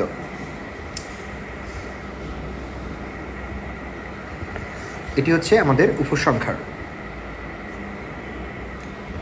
11 নম্বর হচ্ছে সিপিইউ। এই সিপিইউটা কি? সিপিইউর প্রকারভেদ, কার্যাবলী ও সুবিধা সম্পর্কে আমরা একটু জানব। প্রথমে ভূমিকা। কম্পিউটার একটি জটিল এবং কিন্তু অত্যন্ত কার্যকর ইলেকট্রনিক যন্ত্র, যা প্রতিটি অংশ নির্দিষ্ট কাজ করে থাকে। এর মধ্যে সবচেয়ে গুরুত্বপূর্ণ অংশ হলো সিপিইউ, সেন্ট্রাল প্রসেসিং ইউনিট, যাকে কম্পিউটারের মস্তিষ্ক বলা হয়, কারণ এই কম্পিউটারের সকল প্রকার গণনা, নির্দেশনা, প্রক্রিয়াকরণ এবং নিয়ন্ত্রণমূলক কাজ সিপিইউ নিজেই সম্পন্ন করে। ব্যবহারকারী যখন কোনো ইনপুট প্রদান করে, তখন সেই তথ্যকে বিশ্লেষণ করে সঠিক আউটপুট প্রদানের জন্য সিপিইউ কাজ করে। আধুনিক কম্পিউটারের গতি, দক্ষতা ও কার্যক্ষমতা অনেকাংশে সিপিইউর উপর নির্ভর করে। তাই সিপিইউ সম্পর্কে ধারণা থাকা তথ্য প্রযুক্তির শিক্ষার জন্য অত্যন্ত গুরুত্বপূর্ণ। এবার আসি হচ্ছে আমরা সিপিইউ সম্পর্কে দেখব। সিপিইউ জিনিসটা কি? সিপিইউ হচ্ছে সেন্ট্রাল প্রসেসিং ইউনিট হলো এবং কম্পিউটারের প্রধান প্রসেসিং অংশ, যা ইনপুট ডিভাইস থেকে প্রাপ্ত ডেটা ও নির্দেশনা গ্রহণ করে, তা প্রক্রিয়াকরণ করে এবং প্রয়োজনীয় আউটপুট প্রদান করে। এটি গাণিতিক ও যৌক্তিক কাজ সম্পন্ন করে, কম্পিউটারের অন্যান্য অংশকে নিয়ন্ত্রণ করে। তাই সিপিইউকে কম্পিউটারের মস্তিষ্ক বলা হয়ে থাকে। সিপিইউ এর শ্রেণীবিভাগ। 1 নম্বর হচ্ছে single core processor. Single core processor হলো এমন একটি সিপিইউ যেখানে একটি মাত্র প্রসেসিং ইউনিট বা কোর থাকে, ফলে একসময় একটি মাত্র নির্দেশনা বা কাজ সম্পন্ন করতে পারে এবং মাল্টিটাস্কিংয়ের ক্ষেত্রে তুলনামূলকভাবে ধীর গতির হয়ে থাকে। তবে সাধারণ কাজ যেমন টাইপিং, তারপর হচ্ছে ব্রাউজিং বা ছোট সফটওয়্যার ব্যবহারের জন্য এটি উপযোগী এবং কম শক্তি খরচ করে বলে সহজ ডিভাইসে এটি ব্যবহৃত হয়। 2 নাম্বার হচ্ছে dual core processor. Dual core processor দুটি আলাদা কোর থাকে যা একসাথে একাধিক কাজ সম্পন্ন করতে পারে বা করতে সক্ষম, ফলে এটি সিঙ্গেল কোরের তুলনায় অনেক দ্রুত এবং একই সময়ে দুইটি কাজ সমান্তরালভাবে সম্পন্ন করতে পারে। এতে মাল্টিটাস্কিং সহজ হয়, ব্যবহারকারী একাধিক সফটওয়্যার একসাথে চালাতে পারে, যা আধুনিক কম্পিউটারের সবচেয়ে গুরুত্বপূর্ণ ব্যবহারের সবচেয়ে গুরুত্বপূর্ণ এটি। 3 নাম্বার হচ্ছে quad core processor. Quad core processor quad core processor 4টি কোর থাকে যা একসাথে 4টি কাজ পরিচালনা করতে পারে, ফলে এটি উচ্চতর গতির ডেটা প্রসেসিং নিশ্চিত করে এবং গেমিং, ভিডিও এডিটিং, গ্রাফিক্স ডিজাইনের মতো ভারী কাজগুলো এটি সহজেই করতে পারে।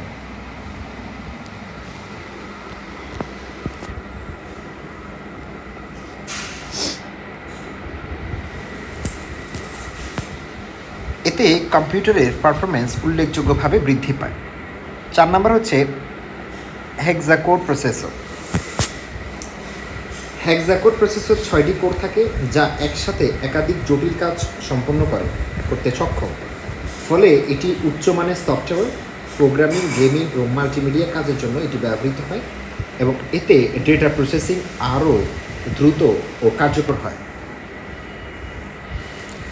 5 নাম্বার হচ্ছে অক্টা কোর প্রসেসর। এই অক্টা কোর প্রসেসরে 8টি কোর থাকে যা অত্যন্ত দ্রুত গতিতে একাধিক কাজ সম্পন্ন করতে পারে, ফলে এটি আধুনিক স্মার্টফোন, ট্যাবলেট এবং উন্নত কম্পিউটারে ব্যবহৃত হয়। উচ্চমানের মাল্টিটাস্ক ও শক্তিশালী পারফরমেন্স এটি প্রদান করে। 6 নাম্বার হচ্ছে মাল্টি কোর প্রসেসর। এই মাল্টি কোর প্রসেসর হলো এমন একটি সিপিইউ যেখানে 2 বা ততোধিক কোর থাকে। প্রতিটি কোর আলাদাভাবে কাজ করতে পারে, ফলে একসাথে বহু কাজ সম্পন্ন করা সম্ভব হয় এবং এটি আধুনিক কম্পিউটারের জন্য অপরিহার্য, কারণ এতে গতি ও দক্ষতা দুই বৃদ্ধি পায়। 7 নম্বর হচ্ছে মাইক্রোপ্রসেসর।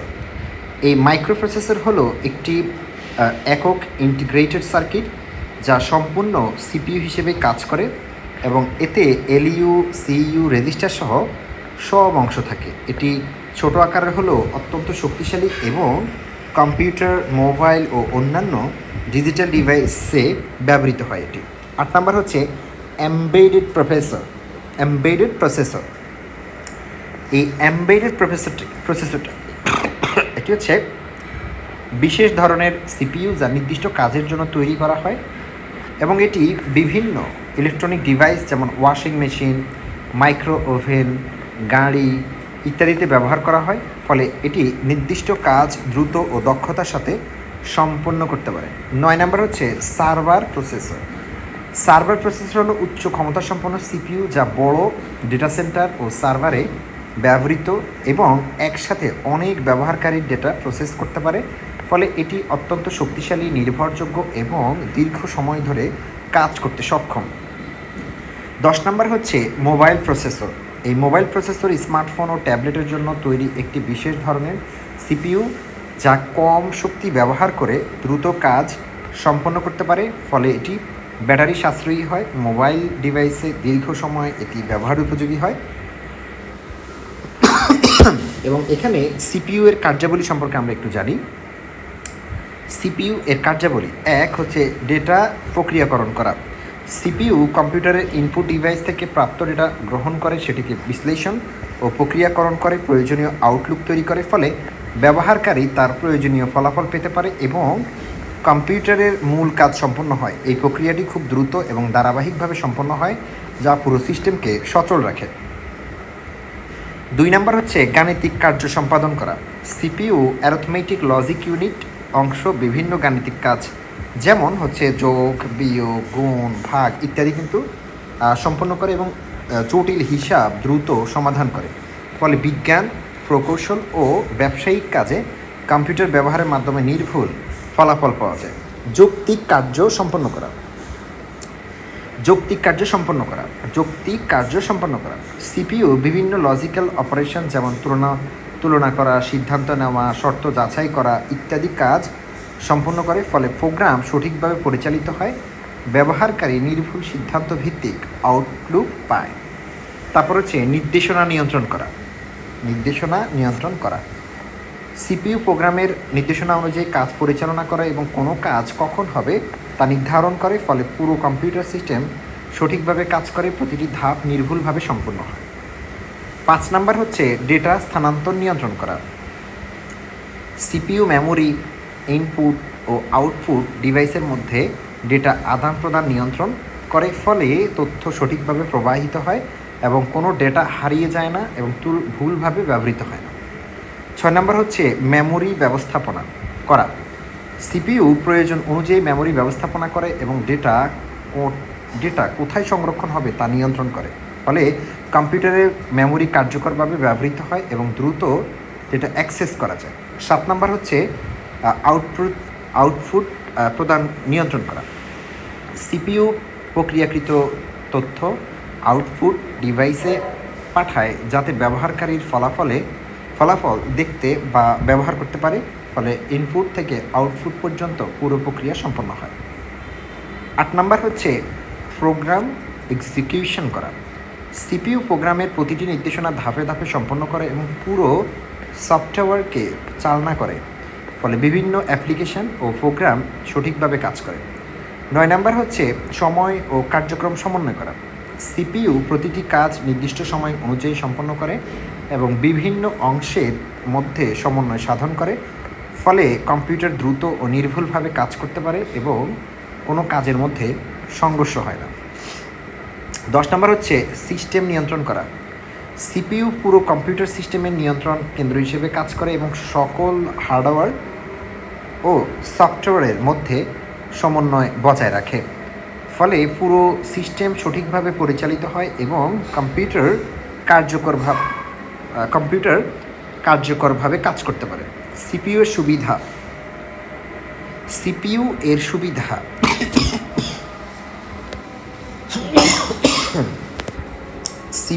এর সুবিধা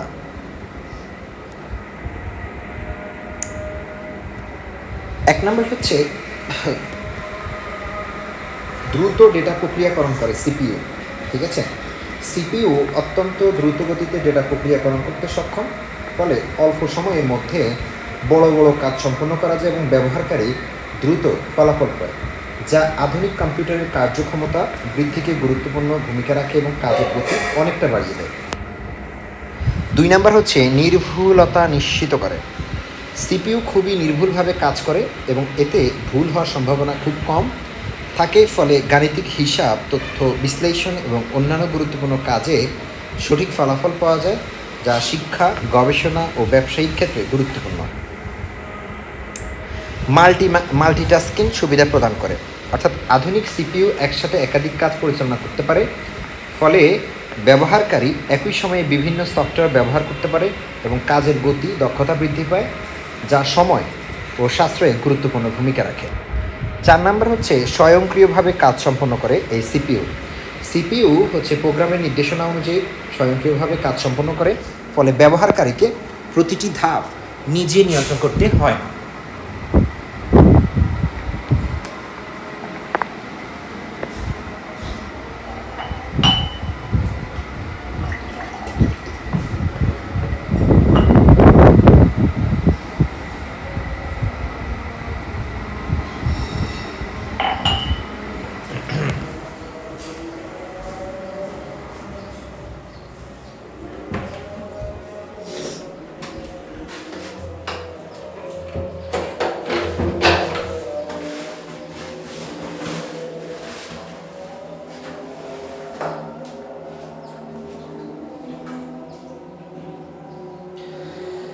এরপরে আছে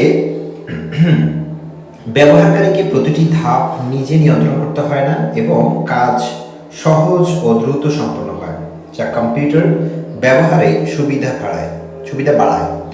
এরপরে আসা হচ্ছে জটিল সমস্যার সমাধান করে। কিভাবে? সিপিইউ জটিল গাণিতিক ও যৌক্তিক সমস্যাগুলো দ্রুত সমাধান করতে পারে, ফলে বিজ্ঞান, প্রকৌশল, হিসাব বিজ্ঞান সহ বিভিন্ন ক্ষেত্রে গুরুত্বপূর্ণ ভূমিকা পালন করে এবং উন্নত গবেষণা কার্যক্রম সহজ করে। কম্পিউটার সামগ্রিক গতি বৃদ্ধি করে এবং উন্নত সিপিইউ কম্পিউটারের পুরো সিস্টেমের গতি বৃদ্ধি করে। ফলে সফটওয়্যার দ্রুত চালু হয়, ডেটা প্রসেস হয় এবং ব্যবহারকারী উন্নত পারফরমেন্স উপভোগ করতে পারে। 7 নম্বর হচ্ছে নির্ভরযোগ্যতা প্রদান। সিপিইউ দীর্ঘ সময় ধরে নিরবিচ্ছিন্নভাবে কাজ করতে পারে এবং খুব কম ত্রুটি করে, ঠিক আছে। ফলে এটি একটি নির্ভরযোগ্য ডিভাইস হিসেবে বিবেচিত হয় এবং গুরুত্বপূর্ণ কাজে এটি ব্যবহার করা যায়। 8 নম্বর হচ্ছে শক্তি সাশ্রয় করে। আধুনিক সিপিইউ কম শক্তি ব্যবহার করে বেশি কাজ সম্পন্ন করতে পারে, ফলে বিদ্যুৎ সাশ্রয় হয় এবং মোবাইল, ল্যাপটপ ব্যাটারি দীর্ঘ সময় স্থায়ী হয়, যা ব্যবহারকারীর জন্য সুবিধাজনক। 9 নম্বর হচ্ছে বিভিন্ন ডিভাইসের ব্যবহারযোগ্যতা। সিপিইউ শুধু কম্পিউটারে নয়, স্মার্টফোন, ট্যাবলেট, গাড়ি এবং অন্যান্য ইলেকট্রনিক ডিভাইসে এটি ব্যবহৃত হয়, ফলে এটি বহুমুখী ব্যবহারের জন্য উপযোগী এবং প্রযুক্তির বিভিন্ন ক্ষেত্রে গুরুত্বপূর্ণ ভূমিকাও এটি পালন করে। 10 নম্বর হচ্ছে প্রযুক্তিগত উন্নয়নের সহায়ক এটি। সিপিইউর উন্নয়নের মাধ্যমে নতুন নতুন প্রযুক্তি উদ্ভাবন সম্ভব হচ্ছে, ফলে কৃত্রিম বুদ্ধিমত্তা, মেশিন লার্নিং, গেমিং ও অন্যান্য আধুনিক প্রযুক্তি দ্রুত বিকাশ লাভ করছে এবং প্রযুক্তি জগৎকে আরও এগিয়ে নিয়ে যাচ্ছে। উপসংহার: সিপিইউ কম্পিউটারের সবচেয়ে গুরুত্বপূর্ণ অংশ, যা সমগ্র সিস্টেমের কার্যক্রম নিয়ন্ত্রণ পরিচালনা করে। এর মাধ্যমে ডেটা প্রক্রিয়াকরণ, গাণিতিক ও যৌক্তিক কাজ সম্পন্ন করা এবং বিভিন্ন ডিভাইসের মধ্যে সমন্বয় সাধন করা সম্ভব হয়। সিপিইউ এর বিভিন্ন প্রকারভেদ, কার্যাবলী, সুবিধা বিশ্লেষণ করলে বোঝা যায় যে আধুনিক প্রযুক্তির উন্নয়নে এর ভূমিকা অপরিসীম। একটি শক্তিশালী ও উন্নত মানের সিপিইউ কম্পিউটারের গতি, দক্ষতা ও নির্ভুলতা বৃদ্ধি করে এবং ব্যবহারকারীর কাজকে সহজ, দ্রুত, কার্যকর করে তোলে। তাই বর্তমান ডিজিটাল যুগে সিপিইউকে কম্পিউটারের মস্তিষ্ক হিসেবে বিবেচনা করা হয় এবং এর গুরুত্ব অত্যন্ত ব্যাপক। 12 নম্বর হচ্ছে অপারেটিং সিস্টেম কি, এর কাজ, শ্রেণীবিভাগ ও ব্যবহার লেখো।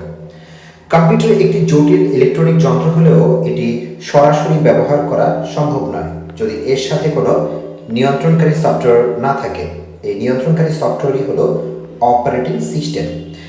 এটি ব্যবহারকারী ও কম্পিউটারের হার্ডওয়্যারের মধ্যে সংযোগ স্থাপন করে এবং পুরো কম্পিউটার সিস্টেমকে পরিচালনা করে। অপারেটিং সিস্টেম ছাড়া কম্পিউটার কোনো কাজ করতে পারে না, কারণ এটি সকল প্রোগ্রাম চালনা করা, মেমোরি ব্যবস্থাপনা, ডিভাইস নিয়ন্ত্রণ এবং ফাইল ব্যবস্থাপনার মতো গুরুত্বপূর্ণ কাজ করে। তাই অপারেটিং সিস্টেমকে কম্পিউটারের প্রাণ বলা হয় এবং এটি আধুনিক প্রযুক্তির অপরিহার্য অংশ। এরপর হচ্ছে অপারেটিং সিস্টেম জিনিসটা কি, সেটার সংজ্ঞা সম্পর্কে।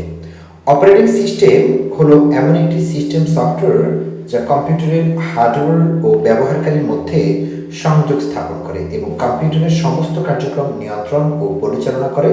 এটি বিভিন্ন প্রোগ্রাম চালনা করা, মেমোরি ব্যবস্থাপনা, ইনপুট আউটপুট নিয়ন্ত্রণ সহ বিভিন্ন গুরুত্বপূর্ণ কাজ সম্পন্ন করে এটি। আমরা এখন জানবো হচ্ছে অপারেটিং সিস্টেমের শ্রেণীবিভাগ সম্পর্কে। এই single user operating system. Single user operating system হলো এমন একটি সিস্টেম যেখানে এক সময় শুধুমাত্র একজন ব্যবহারকারী কম্পিউটার ব্যবহার করতে পারে এবং সে একাই সকল রিসোর্স ব্যবহার করে, আর এর ফলে একটি ব্যক্তিগত ব্যবহারের জন্য উপযোগী হয়।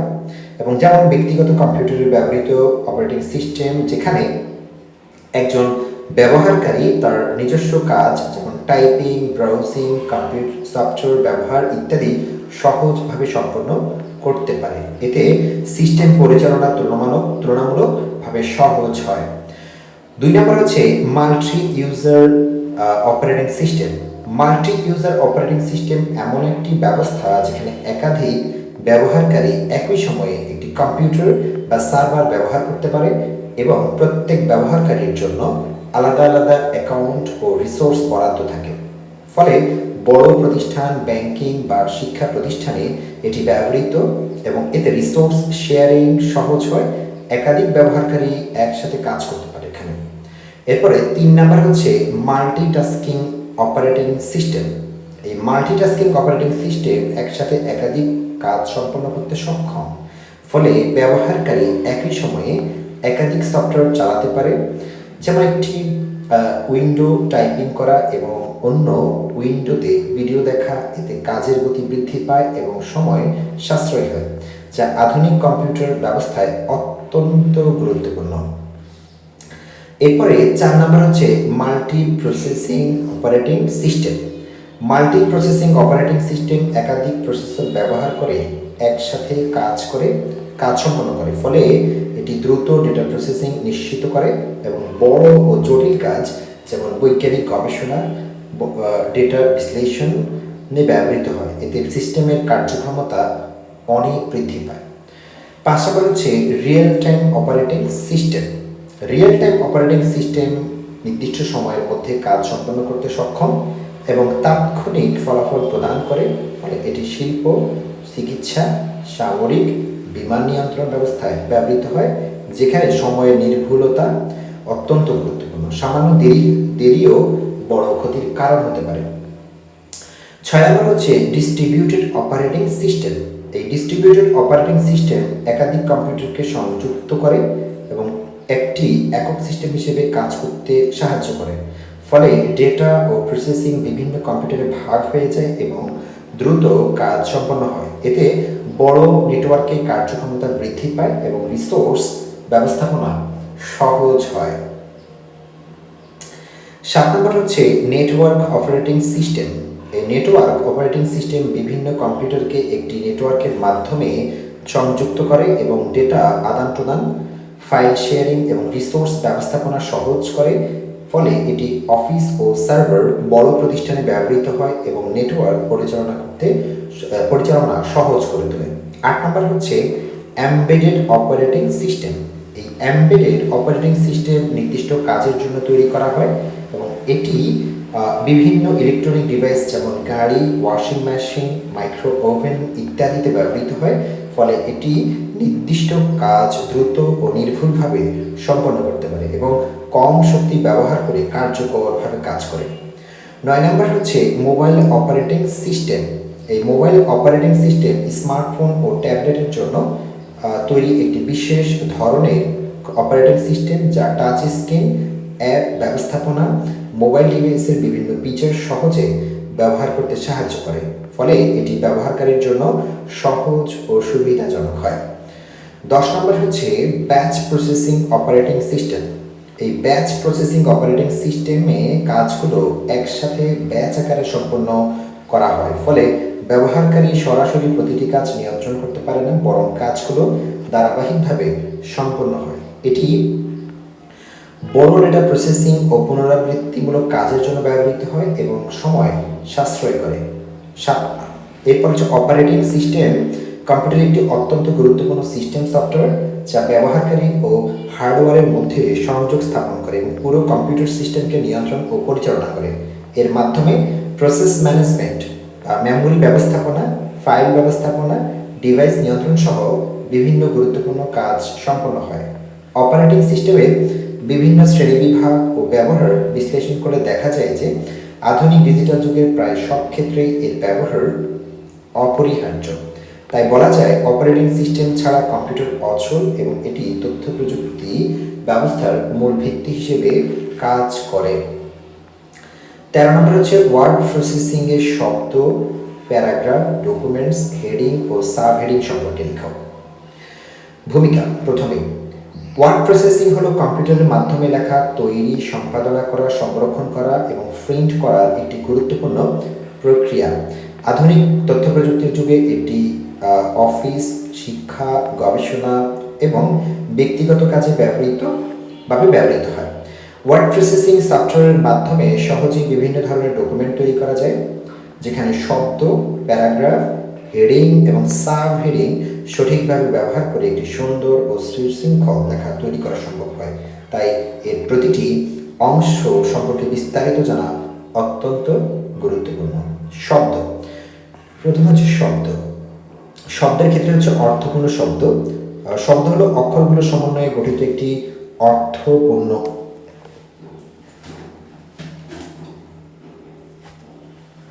অর্থপূর্ণ একক যা কোনো নির্দিষ্ট ধারণা বা অর্থ প্রকাশ করে এবং ওয়ার্ড প্রসেসিংয়ের সবচেয়ে মৌলিক উপাদান হিসেবে ব্যবহৃত হয়, কারণ প্রতিটি বাক্য এবং ডকুমেন্ট শব্দ দিয়েই তৈরি করা হয়।